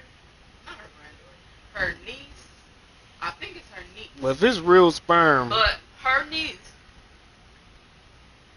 she's with another woman, so it's two women. They went and picked their child out of what they wanted. He mixed. They both black, so what happened? They went to a doctor, whatever clinic they go to, picked out what child they wanted, and the man had to be smart. So this was a smart man sperm they used. He was not African American, so your child gonna have good hair. You know what I'm saying? You can pick all of that. You can actually go through a magazine and pick through men and which sperm donor you want to be inseminated in your body. Well, until they run out of that, it's gonna keep run out of that because you got men that's gonna donate sperm, and sperm you get a lot of money for donating sperm. Oh, I need to find out where I can do that. So I don't know why I didn't think about that in the first place. Oh, because I was donating plasma, but I don't know. But I didn't think about donating sperm. You want to donate sperm? Might as well. But ain't nobody gonna pop. Ain't so you want some kids that you could have possibly impregnated a woman with running around these streets and you not know. That ain't gonna matter because a woman can pick up. If a woman is crazy enough to do what she's doing anyway, that's she gonna pick up I'll be shooting somewhere. I'll be beating my meat, and then she'll probably end up in the place where I'm beating my meat and get shot, and then blam, just impregnate herself like that. It's the same thing. If instead of just, if you just as insane. If you're not gonna just do it the regular way, just as insane. Cause I'm just beating my meat. I'm gonna beat my meat anyway. Shoot it on the tissue or wherever it lands. Why not make money for it? This is OnlyFans the legal way.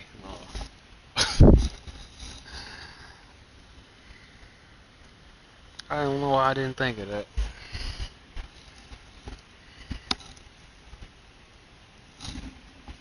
Anyways. But yeah, that's crazy. I didn't know that.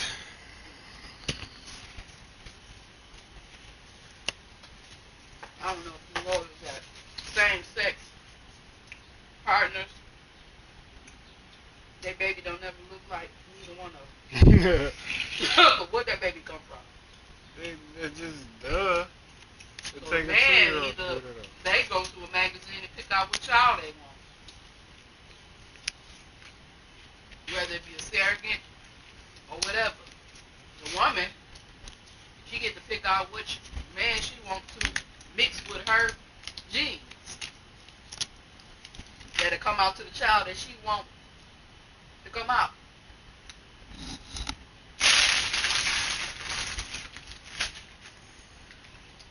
You need to be tall. You need to be smart. I want either Asian, white, or Mexican or something so my baby can have good hair. I want his jeans, I want his other eye color to be green.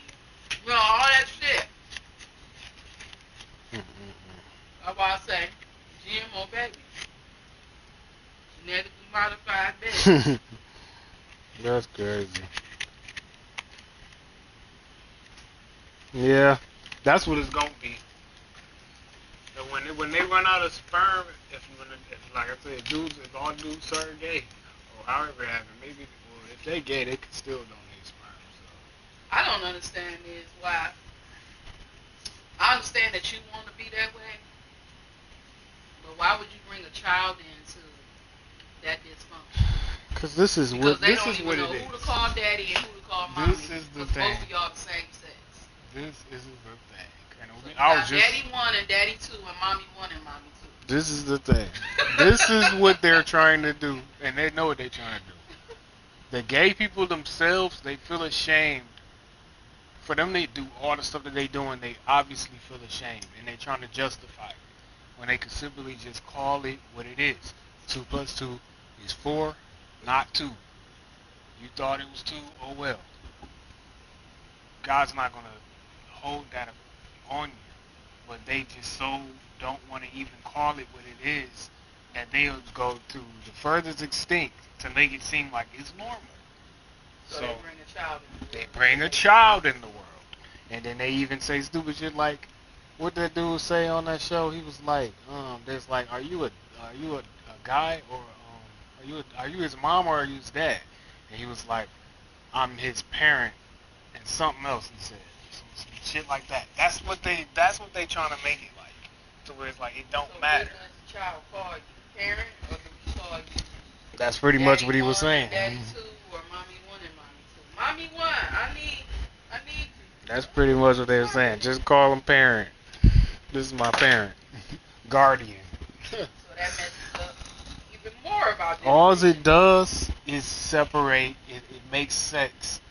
It makes it one sex. It makes it like it's no sex. It's no man and. That don't mess up the child. It does. Brain.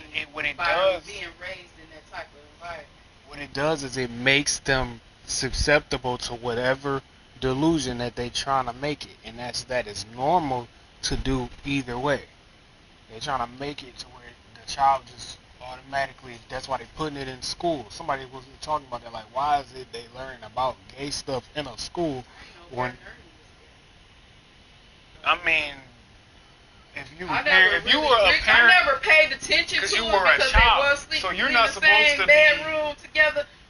Two grown ass puppets. But you're a child. See, this is why this is how you know the devil on the scene, because even then, you didn't realize it. It probably was some gay stuff that I seen that I didn't realize. That wasn't good enough. They had to go further to show, like, look, this gay stuff, and they show it to the child.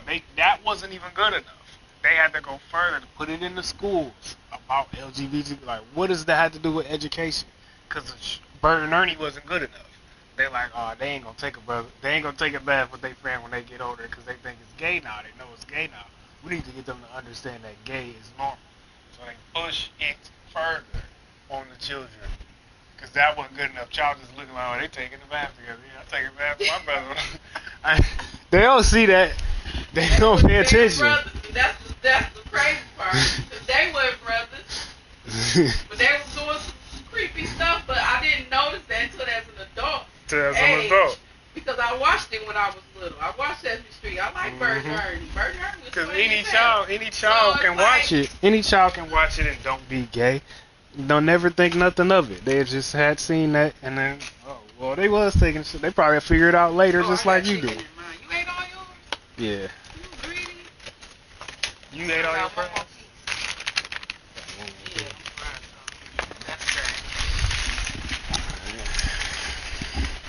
Yeah. It's just depopulation, but on top of that, if you know the devil, all it is it's depopulation to get rid of all obviously the sane-minded people, because when you got insane people, they gonna believe in insane things. So it'd be easy for them to believe in whatever delusion he put in front of them, and especially when he able to show them stuff too. Like the pastor was just talking about how they got a thing where it sound like a loud voice like in a surrounding area, they working on like a loudspeaker. So they gonna have that. Then they already got. They got. That's that. What's that stuff called? It's a certain tone or sound. That Not surround sound.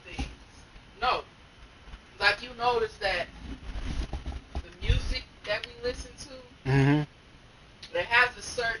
Oh, you talking about the 808s and stuff like that? Yeah. Sound that makes you yeah. But at the end of the day, it all relies on your will anyway. But yeah, that and they already got shit that they can show you, like make a light look like some shit. It's gonna be some shit that look like a fucking superhero doing shit in front of you.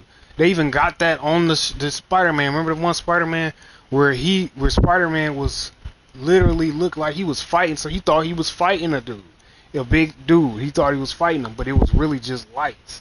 So they already got stuff like that. Then they got the loud ass noise, so people gonna think that they talking to God. If they delusional enough, and they gonna kill off all the people that's sane enough and read enough to know that that's bullshit, they gonna be and killed them off and got the delusional people left, and they gonna be the ones that worship whatever being that they show them, and it's gonna give worship to the devil, even though it's not him physically, because he's a spirit, so he could be in any form.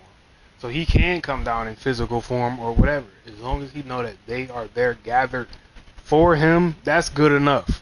And if he can get 1,000 people, however many people in the world he can get, that's good enough for him. Because that's gonna be him so-called fulfilling his promise. I will be like the Most High. What he gonna do to be like the Most High? Kill off all the other people that know he ain't. Get a bunch of people that probably delusional enough to believe that he is, and there you go. Now he got it.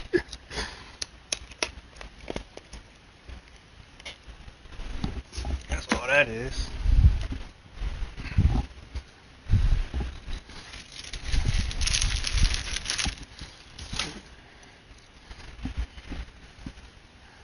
Start off with man and female, because the Bible purposely show. I had to read it again to pay attention to that. Before he made Adam and Eve, he made male and female.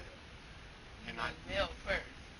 Yeah, and I didn't realize. To know that he was in charge. But before he made that's Adam. That's when he made Adam.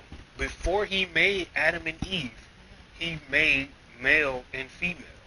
How do you make male and female before you made Adam? When you read the beginning of the Genesis, it mentions, he said he made him. This had, all I know is, I can't get into detail of how it said it, but I read it again, like he mentioning male and female before Adam and Eve, and that stuck with me. So for him to say that, for him to put that there in the beginning, it shows you that there's importance with that.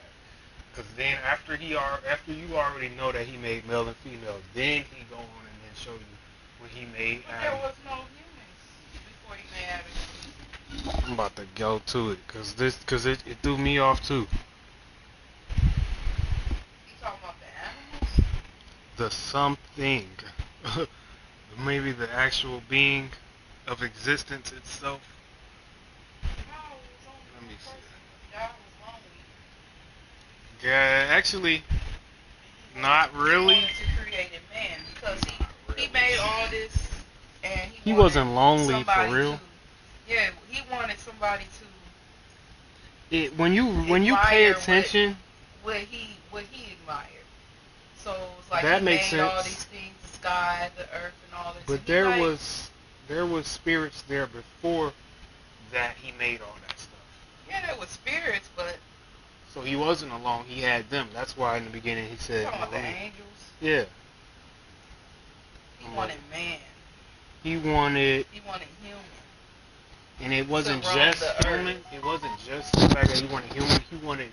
He wanted people who wasn't as like conceited, I guess you could say. Because it's like we're in a controlled area, but after this, we're going to be just like the angels is.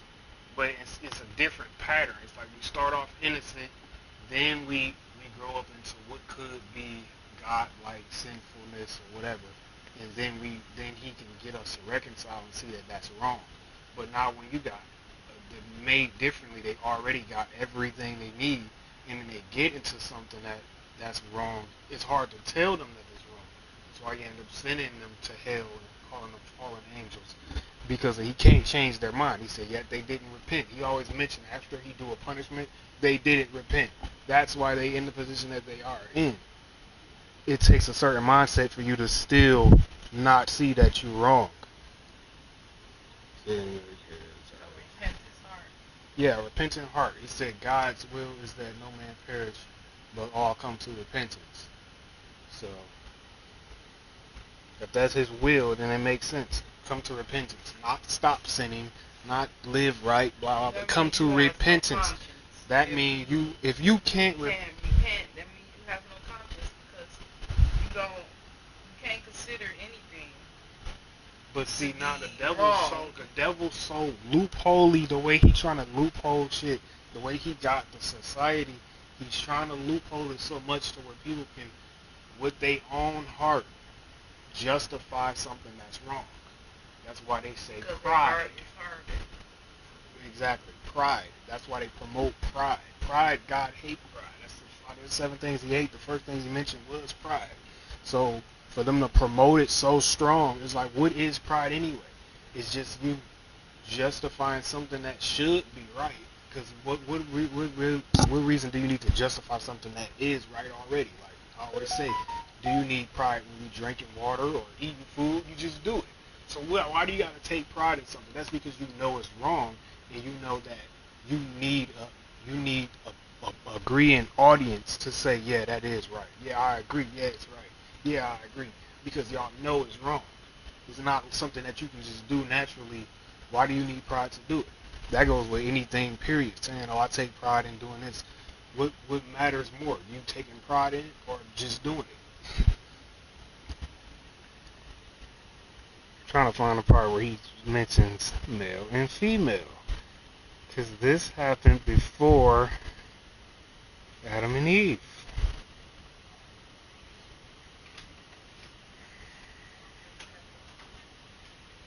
I'm about to show you, man. Okay, so God created man in his own image. In the image of God created he him. Male and female created he them. And God blessed them, and God said unto them, be fruitful and multiply and replenish the earth. Oh, and suitable. That had to be after. And dominion over the fish and the earth. Oh. Behold, yeah, you right. God says, man, make it. Yeah, you right. It's this. And God made the beasts of the earth after his kind, and the cattle after their kind, and every creeping thing upon the earth after his kind. And God saw that it was good. God said, let us, this is another reason why I knew he wasn't alone. He said, let us make man in our image, after our likeness, and let them have dominion over the fish of the sea, and over the fowl of the air, and over the cattle, and over all of the earth. When he's saying our, when he was saying let us and let our, there is no evidence besides he's talking about God. On the earth for a minute before he created Eve. He didn't create Adam yet. When he said our and us, this is when he just made Adam. This is the beginning of him making Adam. When he said, let us make man in our image and after our likeness. And then he said, give him dominion over the fish and over the fowl of the air. Right. So and then he says, so God created man in his own image, in his own image, in the image of God created he him. Male and female created he them. So when he say in the image of God he created he him, and then said male and female he created he them. So he's saying male and female makes them. And God blessed them, and God said unto them, be fruitful and multiply and replenish the earth and subdue it and have dominion over the fish of the sea and over the fowl of the air and over every living thing that move upon the earth. And And God said, Behold, I have given you every herb bearing seed which is upon the face of the earth. So yeah, this is the beginning. And God said everything. Yeah, so this is the first chapter, yeah. And then he said, Adam that I meant to say that was long. He saw that Adam was long. right, yeah. God was a companion. Yeah, exactly. Thus the heavens and the earth was finished. Yeah, you're right. Yeah, see, the reason why I said he created the male and female first was, but yeah, now that's the point I'm trying to make. So you saw that was the first chapter. He said he created man, and then he didn't even say Adam yet. He didn't mention Adam yet, but he did create him already. He said he gave him power over, the fish of the seas and all that. But he mentioned male and female. He created them. So yeah, because man and woman is supposed to be as one. right, that's what marriage is. When you get married, you conjoin as one. So you exactly one person. But it's like for him to mention male and female before he showed you Adam and Eve, it lets you know that it's supposed to be that way anyway. Like it's supposed to be a weaker vessel and then another vessel. Because it's like he showed you male and female in the beginning before he even mentioned The only reason why they got kicked out of the garden because of Adam. Because I guarantee you, if Adam would have stuck to his guns, yeah. And look, that he would have said, never happened. this is what he said. But because he left Eve by herself wandering around when you this supposed is what to he woke said. your ass up and go get your wife. No, this is what he said. This is the reason he cursed Adam. It wasn't because of that. It was because he hearkened. He said, because thou hast hearkened unto the voice of the woman. Exactly. That's what I'm saying. Because he listened to her. He because was supposed she to. gave him the fruit, but and listen, he ate it. But listen, though. The whole reason why she wandered off is because you allowed her to wander off. He didn't blame her for wandering off. No, I didn't say he blamed her. I'm saying the whole reason it happened was because when your wife got up, you should have got up. But see, the example. But you laid there and you slept. Your woman wandered off, brung Satan back home, and then you fell into the trap. Now see, of listening if he would have said when she came back with the fruit, if he would have recanted what God said and said we was not supposed to eat the fruit, God would not have held him accountable. Right, but what he held him accountable for was listening to her. Listen, you're not listening to me. I said that's not what I know that's not what he's holding him accountable for. But I said it would have not happened. But yeah, it wouldn't have happened. Had he had.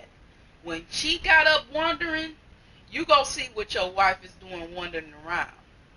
And that could have been nipped in the bud then. But because, and this is with most men, because you gonna sit back and let your wife do, and not be in the head that you supposed to be, which got you in the predicament that you in now. Because there's no way, Eve, where you going? Mm-hmm. No, we're not going to the garden right now. And see, that's why God is different from humans. Because see, humans can live throughout that whole scenario and never find out the points that God found out with just one day. See, in just one day, he found out that he was a punk, and he found out that she was a hoe. So, but if he would have been checking her one day at a time, he would have never found out because he would have been. She wasn't a hoe, Corey. What happened was because the woman is the weaker vessel. She was never supposed to be wandering anywhere without the head. Meaning when you leave the circumference of the head of the household and your man is not being the head of you, while you wandering, being susceptible to anything that comes your way. But see, God also knows that people are grown people. He's the discerner of the heart. No, you keep trying He's to the make discerner it of the seem like intent. it's He's not. the discerner Listen, of the intent of the heart. So if she didn't get raped, she somewhat agreed to it, and God is looking past all those excuses. He sees the intent. You going past my point. Yeah, I see the point. The point is old. The point is, yes, if he babysitted her, she wouldn't have did it. The point is not old. No, the point is simple. The point is what's Your happening. point is simple. The point is what's happening now. Your point is simple. Like, if I know for a fact, if I governed whoever, they would listen. Yes. No matter if deep down in their heart they got a burning desire to not listen to what I'm saying, if I exercise my authority, they will listen to me. I know that point.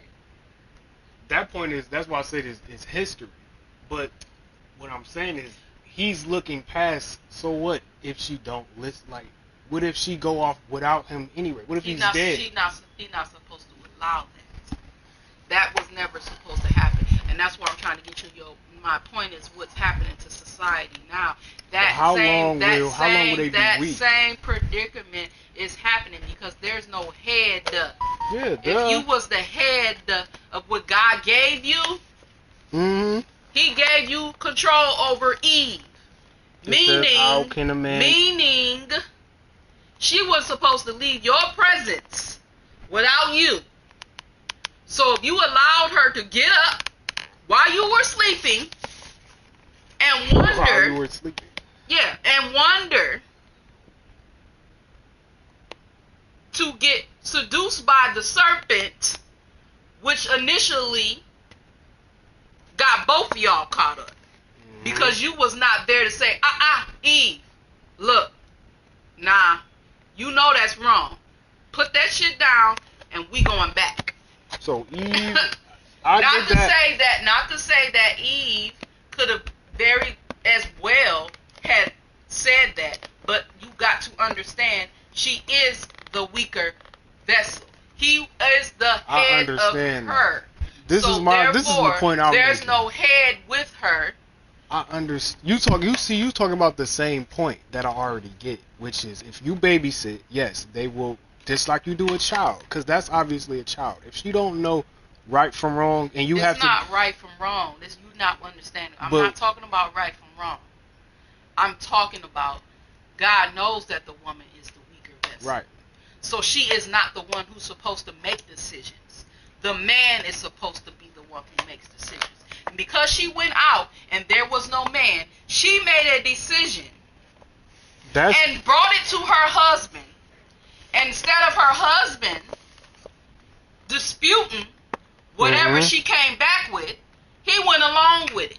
That's the first thing of dudes not listening, because the God is the head, then the man, then the woman. He broke that chain, not taking God's rule to her. When she came back with whatever she came back with, he was supposed to brought God's rule to her. That's why God said, because that's the point that matters, because that's in the Bible, the problem he had was you listened to the woman. You didn't listen to me, because my rule was right here. It was supposed to come through you, then go through her. It didn't come to him. He listened to her, and it went backwards. So that's why God mentioned that. He didn't care about her wandering off, because he's not supposed to be her father. He did talk about her wandering off. She wandered off, yeah, but he did talk about her wandering off. He cursed her as well, though. What was her curse? But what I'm saying is that is what's happening now, and the reason why the man is where they're at now, because they are not the head. Because if you were the head, she wouldn't have been gone wandering around anyway. Right. So it was a breakdown in the beginning. So you are aware that there is a possible way that you can be governed of the whole family and the woman could still go off and do her own thing? You know that's a possibility, right?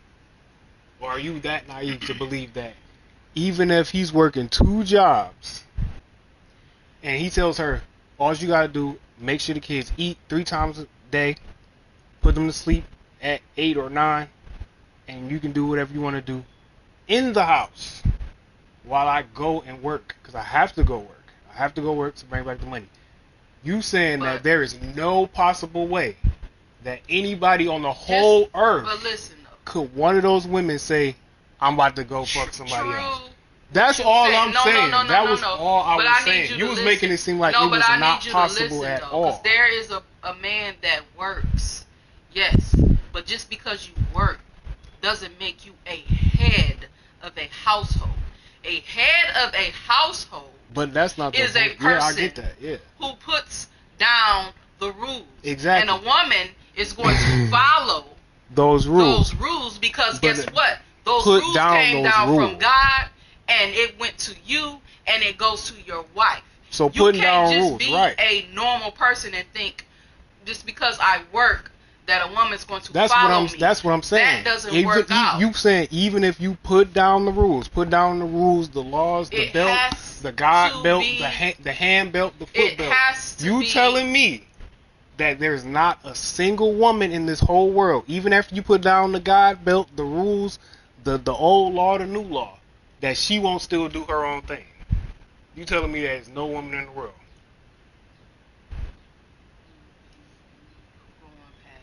No, because you skipped over what I'm saying because you misunderstood.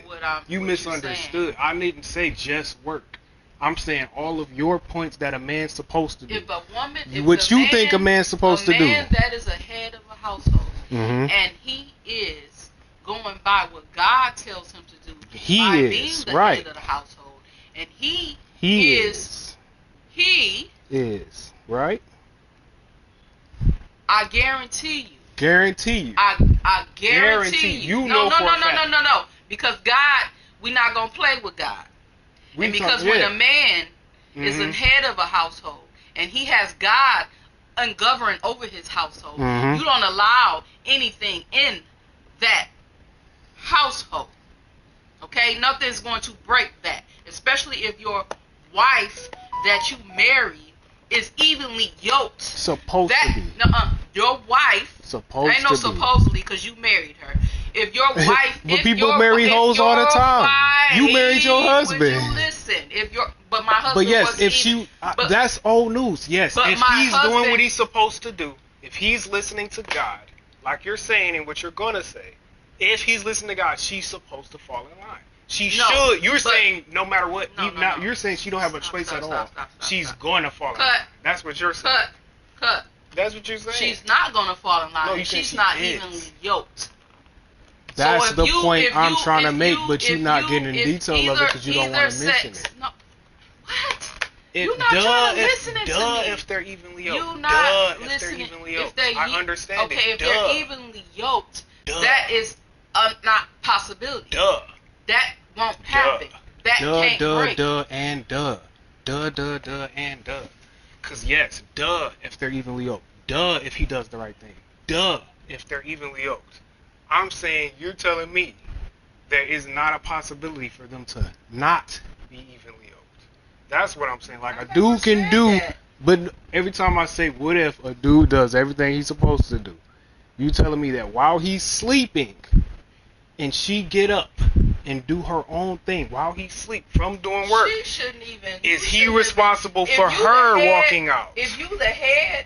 And you're asleep? That shouldn't have allowed anyway. Because if she pop up, you should pop up. Because you the fucking head. And there's no reason why you should not have acknowledged that she got up and left. And you still knocked out sleep. And your wife has left. You telling me you can't feel her presence. So now, alright, now talking about sleep. You right about that. Leaving. But what if he's at work? If he's at work, he's still responsible? Totally different. That's what I'm saying. He doesn't know. That's what I'm saying. That's all I was saying. Okay, so that's all I was saying. Because I was under the impression that you were saying even if he's at work. If she leaves, even if he's at work. If she leaves, and she leaves her kids at home and go be with another man. If she leaves her kids at home. If she leaves her kids at home, go be at a game. If she leaves her kids at home, I'm talking about any woman. Why is any woman, because she leave, she's cheating? I said, going to the game. Going to get her nails done. I said that first. I'm giving you different options because you're trying to make it seem like it's not possible at all. That's why you got that face right there. To go get their nails done.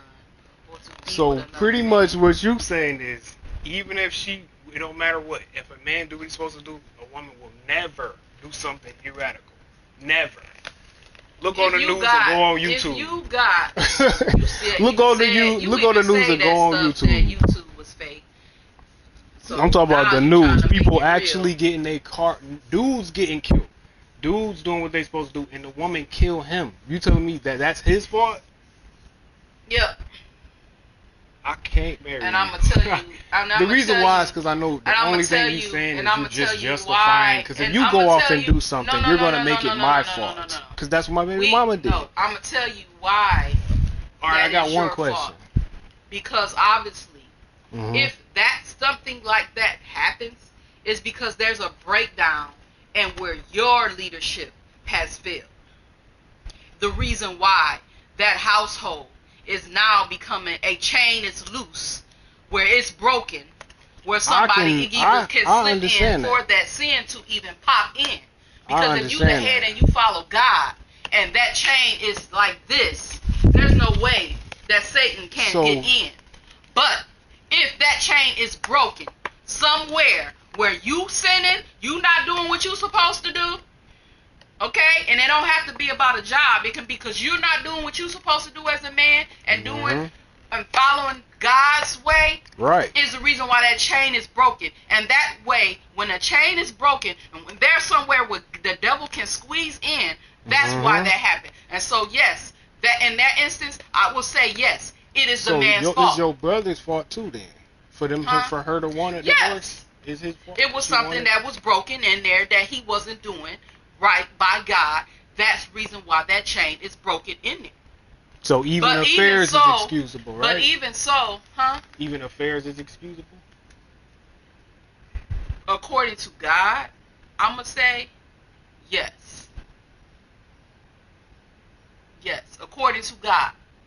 Okay, according to us, no. Nothing's excusable. It's like, you do that, I'm out. You know what I'm saying? But according to God, you don't leave either. But you left your husband. I didn't technically leave. He already left. So when you do what you do as the head of the household, and you give the woman, I forget what scripture it is, when you give away your wife, which is meaning that you give up or whatever you doing, and allow your woman or wife to step away from the home, you are at fault for that reason. You gave away your wife. It's, even if you cheat, whatever you do that you're not doing in the house that you're supposed to do, that caused that breakdown, the man is responsible. Period. I'm talking about marriage. The man is responsible. You're responsible of that breakdown. Not to say that you're responsible if she does something, but you're That's responsible. What I was saying. But you're responsible for that breakdown. I do know. Because you're supposed to be aware of it. It ain't supposed to be. It wasn't even supposed to get there. Exactly. It ain't supposed to be a breath taken. That's like, what's wrong? It's somewhere in there where it's broken, and you did not fix it, and it went left. Exactly. Now that I understand.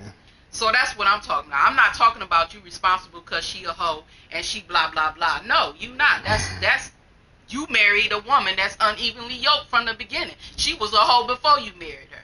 If she doing that, you know what I'm saying? So therefore, I'm saying once it's in the situation he's supposed to take full responsibility, it ain't no falling off after that. Ain't no. That's why I be looking at stuff. It's like, oh, this happened. It's like, how did that happen? Like, y'all knew each other ahead of time, so you had at least a month or a year to know that person for if they what you want or if they not what you want. So after that happened and then you became a husband, it's like, how is it that you? Is it something you didn't know? Was it was they an agent or something? It's like, how is it now y'all can't stand each other? Like, y'all was good for a whole year. I'm gonna tell you how mine came about. I can't speak. Now, see yours, you kind of got a different situation. I didn't want to get married.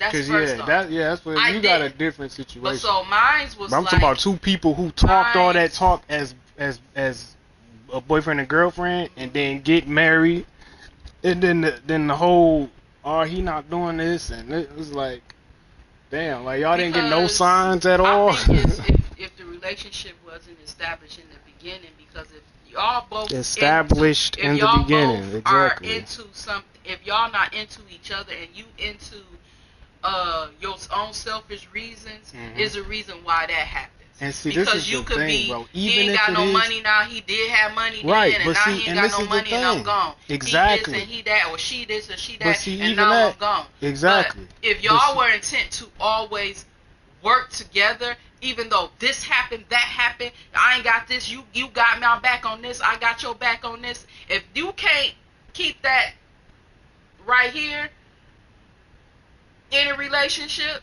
because usually people get married right away, so you don't see all that stuff until you get married. And once you get married, it's like, dang, I ain't see all this, I ain't see this, you ain't tell me this, you ain't tell me that, and then that's when the chain is broken.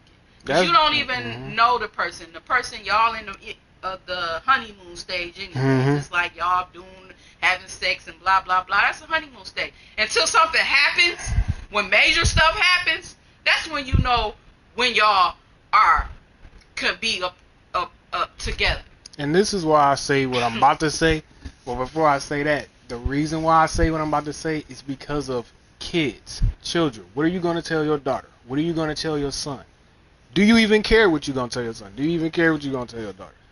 If you do care what you tell your son or your daughter, you need to know, they need to know what they want in a person. They need to be able to tell that person what they want and what they want from them. And not be afraid of if that person say they can or can't do it. Because some people just won't say, no, I can't do that, or yeah, I can do that. They try to make it seem like what you want is something wrong with you want. To try to change what you want just to get you need to be able to tell your child, if you want something, you know what man you want, go after that man. If you know what woman you want, go after that woman. After a man, first off. I mean, yeah. But the point I'm trying to make is she has to have an idea, so she won't just get right. When he find this a good thing, that's the point I'm trying to make is teach her how a man was supposed to treat her or something. Like, give her an idea so these suckers won't be coming up selling dreams and they have no idea. They don't have no way to discern what's going to happen next. Like, selling dreams. But you can't do that if it's already a breakdown in the family. That's how itself. You change the breakdown. But how can you change the breakdown if the breakdown if the breakdown is already there? Listen, I'm gonna tell you. But you talking about with that let me clarify. Okay, I got smart. Let me clarify. You hear that? Let me clarify.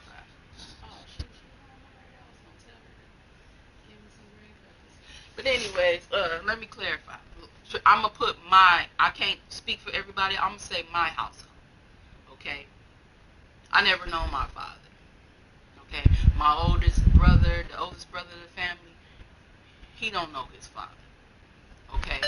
Therefore, as me growing up as a young lady, I didn't have a father figure to show me what a man supposed to be.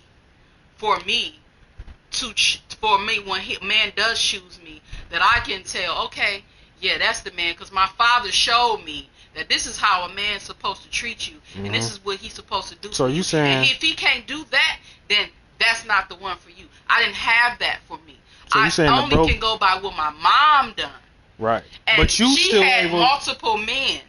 So therefore, the point I'm making is the first man that says, I love you, because I didn't have that father figure love from a man. The first man that says, I love you, guess what? I'm head over heels because he said he loved me. But I didn't have a man to tell me this. So a woman can't teach a woman how to discern a male. Only that man in that house can show that woman. But I'm saying you able to right now discern or teach your daughter to know when a nigga is speaking bullshit. I can tell her that. At least what to look for in a man. That way when because you might not be able to see. You're not understanding. You're not understanding. I know just what you're like saying. A woman can't teach a man how to be a man. A man in that household has to teach that man how you supposed to raise, how you supposed to lead your household. But I'm saying now you can learn that. But how many of these men have? And that's right. Going by what's happening now. Honestly, I already told you know what I'm saying? So initially, it has to be within yourself. Exactly. Because we haven't learned that. We haven't been taught that. We haven't seen that. We haven't what been I'm shown trying to that. say is teach our children to have that set mindset. This is, if you can't straight up say this is what a man's supposed to do, at least tell him what to look for. That way they won't run into these relationships where they, oh, I didn't know this and that. Teach them this is common sense to me. I'll say teach them common sense. But people try to sugarcoat it to where it's like, well, people like what they like. No, if they like a dude and then they like him so much that they have a child with him and then they like him even after he don't get a job, that's a fucking problem. You need to stop that problem. How much can you tell a child if there is no reputation that they're seeing? Like you don't see it in your face. But so you can tell them all the good things of what you need to do. This is what you can my mama still taught do me it. too. You my still mama can taught do me it. Cause too. look, don't have sex before marriage. That's nasty. That's the devil. Don't do this. Don't do that. But guess what? When I came an adult, what the fuck she talking about? What you mean don't have sex before marriage? This is kind of nice. What she talking about? I don't understand why she say do that. How but you old don't was realize that until you become an adult and you like, oh. See, that's the you thing. Know what? That's the thing. People forget about this. People forget about this. This is 18. 18 is right here. This is what parents is doing. All right, don't do nothing, and then they just throw them like this. You supposed to hold their hand and then say, and while you tell them don't do that, so that way if they is saying yeah whatever, they ain't doing it in your house. You can hold. And then once hand. you do this, they 18, they can do whatever they want to do. You can hold your hand. You can beat the fuck out your child. You can do this or do that, but all you can do is train that child in the way he should go, and when he's old, he will not depart from thee. You cannot chain that child to you the rest of your life. No, you can't. Not going to work. When they are an adult, yes. No, when they're work. An adult, no. But you still have to be a parent. Because you know how many children. Right, but you still have to be a parent until they're 18. Has been raised strict as hell, right? Beating the shit out of their child. And I ain't talking about the just worst beatings. Child on the earth. I ain't talking about just beatings. I'm talking about being a real parent that's there, not working as a mom, not a father nowhere. I'm talking about mom there talking to the children, father actually working. Until they're 18. Until they're 18. How many? None. It's rare. Because of why? Because selfish people. It's an epidemic. So that's wrong. So you can't expect. But I'm saying we can't just say, oh well, that's the way the world is. I'm gonna be a deadbeat too. Then oh well, you have to start somewhere. Yes, you can do all. That's all I'm saying. That's all I'm saying. Is we don't. What are you gonna do with your son? But at the same time, are you gonna start? Start what? I'm saying we gotta start somewhere to stop this epidemic of women taking care of everything. Dudes nowhere to be found. Where's it gonna start? It has to start with one parent telling their son, one parent telling their daughter, and then they keep that same system going. That system broke because of dudes saying, well, I ain't doing shit. Then the mama, they gotta do everything. They don't know what to tell the son. So guess what? The son gonna grow up the same way. It's the cycle that keeps going. I'm saying, even though it might be too late or however many people, if it's 1,000 people or 99% of the world that's that way, I'm gonna start somewhere. That's all I'm saying. Is like, when is it gonna start? What are we gonna tell our children? I know what the society did. That's why we don't got our fathers. I know what they did. I'm not doing that. I'm saying, what are we gonna tell our children for the future? Because I can't teach the world. I'm not talking about the world. I'm talking about your children. Do I gotta say it again? Where are we gonna start with our children? What are you gonna tell your sons? What are you gonna tell your daughter? What are we gonna do? That's all I'm saying. Is it gotta start somewhere. But at the same time, is what I'm telling you, what is not clicking in your head. What been clicked is people is the reason the world look the way it is. Dudes made the decision, I'm not taking care of the kids. So even if you did get them all the way to 18, If they get 18, they gonna be a deadbeat if they want to be a deadbeat. I get what you're saying. That's all What I'm saying is, just because of that happened, just because that's the society, I'm not gonna quit telling them the right thing. You talking about me?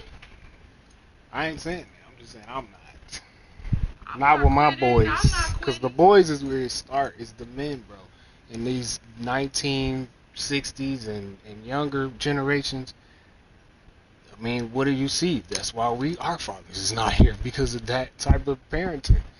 Because it's like, oh, the dude ain't there, so it's like, ain't no enforcement. The woman, once he get 13, he about to scrap with the mama, so they be scared to tell him to be a man. I'm just saying. I remember Khalil, he tried that one time. My boy, you better boss back down. He did that when we was at that house. But I don't know if he was going through the anger because of me and Stefan or whatever. I don't think he really liked him that much. But it came to one point where he was in the basement one time, and I told him to do so. I said, "What's wrong with you?" And it seemed like he was like he puffed up his chest. I'm like, "You better back down before you catch it." And that was the first and the only last time his chest was like puffed up. And I forget how old he was. I think he was like 12, 13 or something like that. I'm like, boy, when you start smelling yourself, when you get that age, when you teenage age, I'm like, hold on, who your chest kind of standing out a little bit. I will break you down. You better step back down.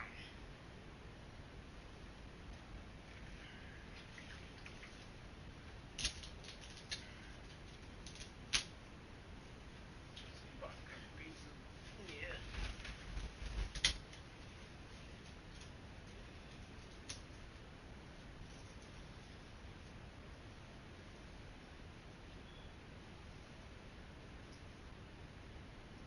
Trust me, I know it starts with the boy.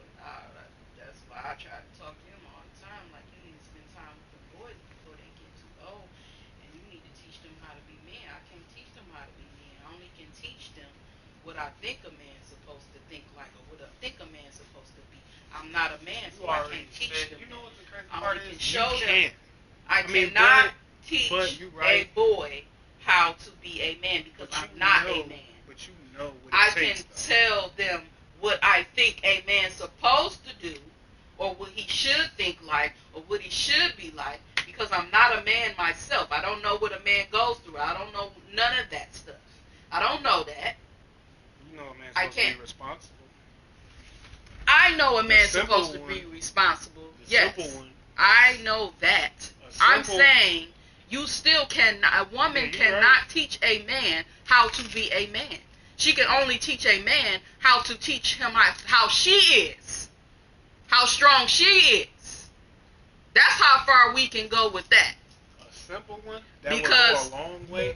A man has to. A boy is learn stuff and is shown stuff by how a man in a household is doing. Whatever he's doing, that boy mimics that man.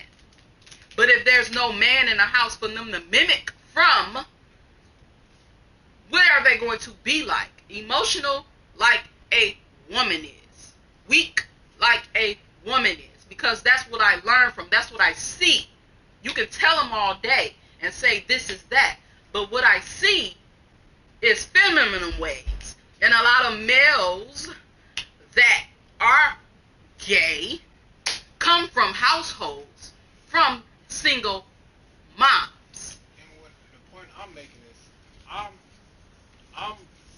kind of like feminine in a way, but I still know the idea of what a man is supposed to do. Yeah, you know the idea, but you never was shown. Yeah, I didn't have to be that shown strong by a man. Yes, you do. To take care of my children. I didn't have to be shown by a dude.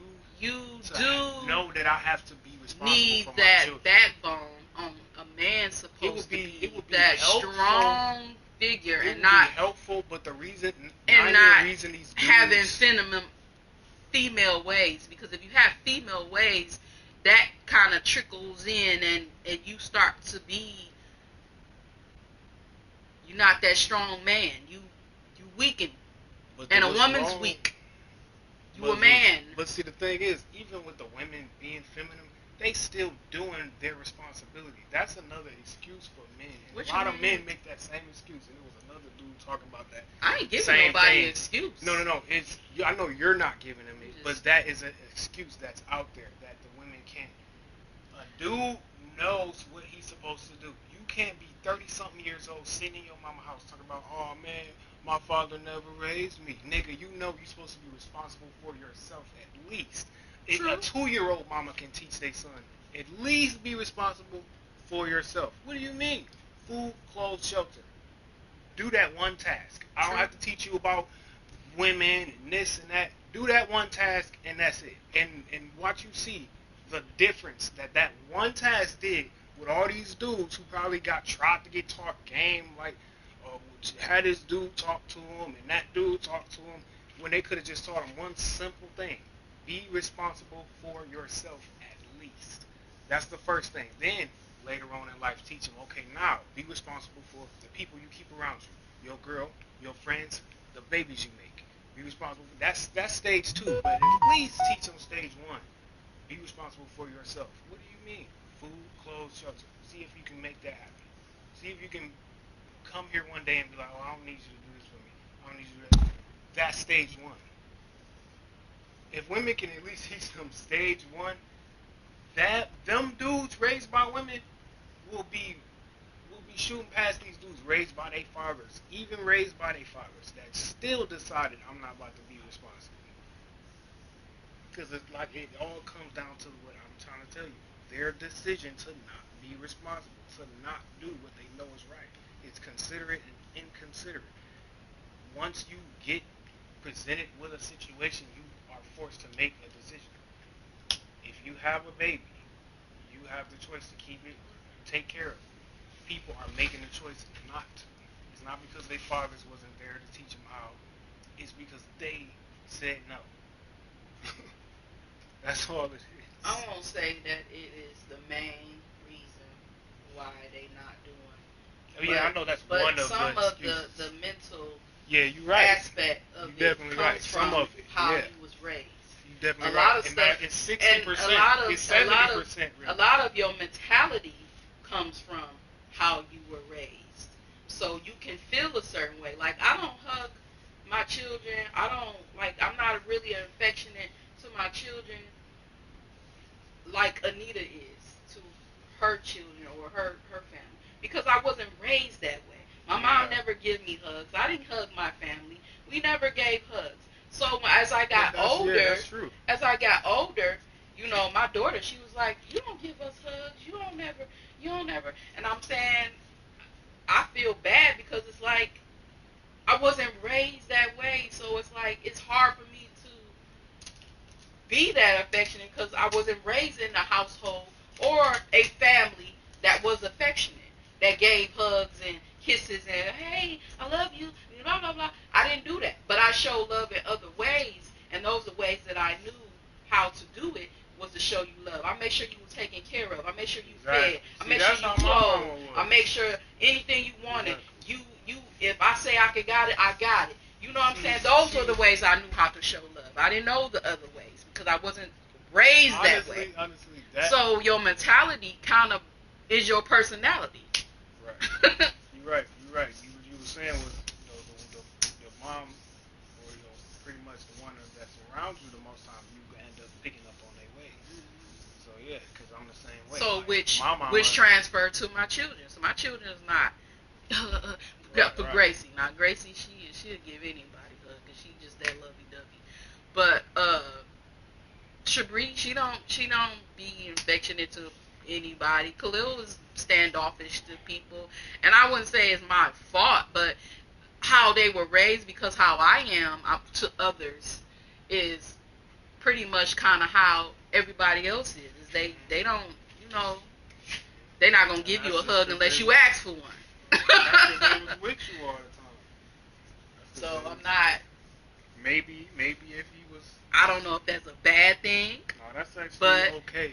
But it's like, if you ask me personally, me and my mom, we say that's a good thing because we tell you people that hey and all that's the ones that's gonna stab you in the back. Like you said, you said the right things. You said the right things that take care of you, make sure you fed, make sure you did them the right things. Them the only ways I knew how. Like them the ways that I knew how to take care of a person. That's how I show my love. That's what I'm gonna teach my kids. I feed. I make sure you clothed, you fed, you got everything that you need. You ain't got your belly. You. It's nothing that you can say that you didn't have. That's my love that I'm giving to you. I show it. So the petty stuff was, oh, here you, I love you, and then you treat them like trash and don't even feed your kids. You don't do nothing for them, but you giving them hugs and taking pictures of them. Yeah, and that's what I'm saying. Like, teach the kids to be discerners and stuff like that. Pay attention to the people who actually care about you. And if he really is concerned about you, if he really asking how you doing, really asking about your life, making sure you're good, instead of just being there trying to put on a but show I think they know that, and I think they can your see kids that. Definitely. They see, even if I don't hug them, they know. I hope they think. About you. I hope they know that I love them, even though I'm not the parent that be like, give me hugs, y'all. Give me hugs before you leave. Don't leave me without giving me a hug. And I think when you do that, it's because you feel guilty about something you haven't done. Because some people do that. But you don't have to. I feel. Is it cracking? Somebody walking up there? You heard that? I heard it up there. But anyway, yeah, because my mama had this same conversation a long time. You remind me of her a lot of times. I feel like every certain conversation I had this before with my mom. She said the same thing. It's nothing. They gonna tell you just like we told her. It's nothing. We know how you feel about us. We know that stuff is. It is what it is. We hard like that. We ain't the only ones that's like this. I'm pretty sure there's other black people mainly that's hardwired like this. We don't. It's just being real. Some stuff is fake. Some people take offense to it because it be like. Because it don't get them. It don't allow them to be fake. I know. Yeah, because it's like I'll be like, well, I was raised to be lovey-dovey and all up in your face, No, I'm not doing that. But I'll show you ways that make you feel like you loved. I know that. You're going to feel loved. I may not give you the hug or the kiss on the cheek, but I'm going to show you that you loved. And I feel as though doing that hug thing could be a cover-up versus you actually showing and doing things, making sure they're good, showing that love. Because I'm putting in the hard work. That hug is easy.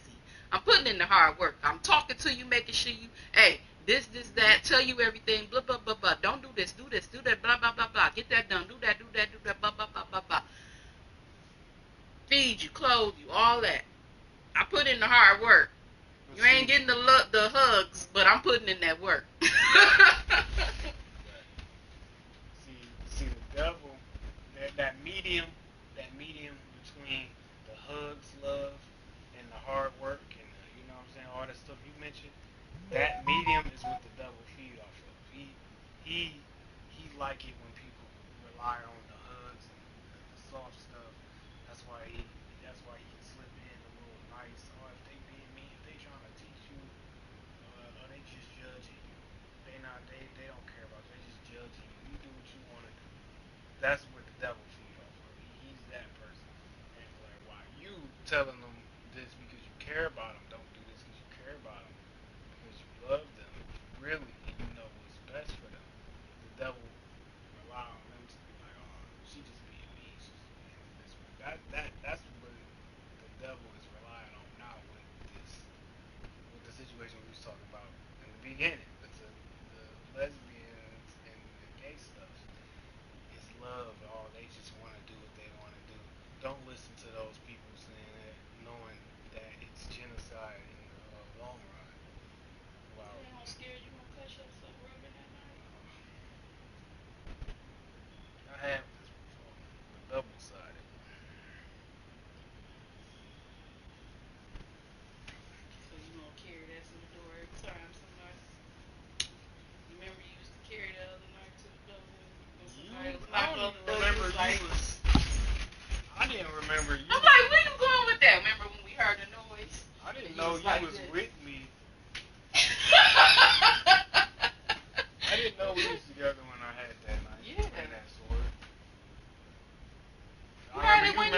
truck. You remember the, I know you remember the machete. You had it when you had that truck. You remember? You talking about? You must be talking about the machete. Yeah. The black machete. It wasn't a sword. It was a black machete. You must be talking. I seen the sword too. So you saw two knives. Yeah. You saw the sword. And you had bought another one, and then they took that one, the one you had in the truck, and you showed me the other one, the long one.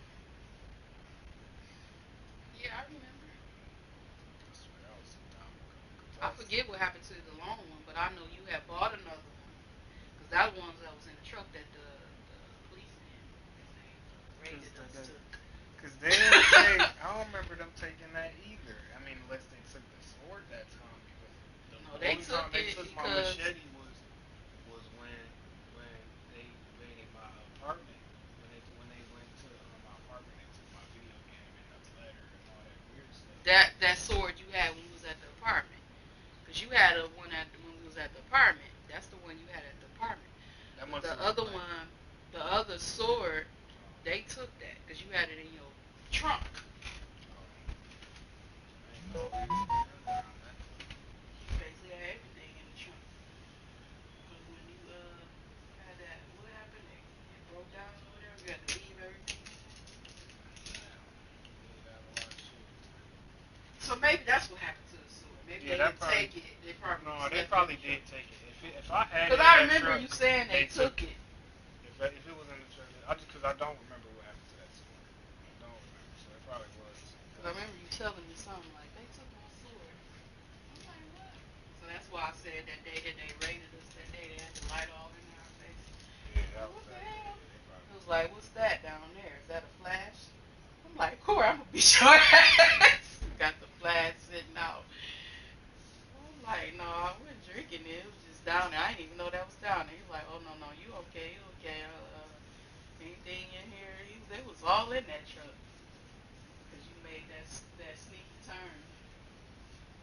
Like, I was just trying to figure out what was going on because you just made a sharp turn real quick. I don't even know why you had did it that day. Was it because your license? I don't know what you did. Why you had did that? I forgot. Because you had made that little quick little viewing when you seen the police. I was like, that seems a little suspicious. Like they following us. I'm like, what? Like, yeah, they flick they light. They're like one of them black movies. When the police officers all in the car with their lights. Okay, just don't kill us. Alright, we are in the dark over here in the corner. Two black people. Just don't kill us. What's some videos? I ain't got none. You must be somebody else. What you doing? What is it though? That's a mail? That's the mail person. Just checking the mail. Walk out there with this. Standing here for a minute. Oh, I guess it's almost 2 o'clock. We start on the dough.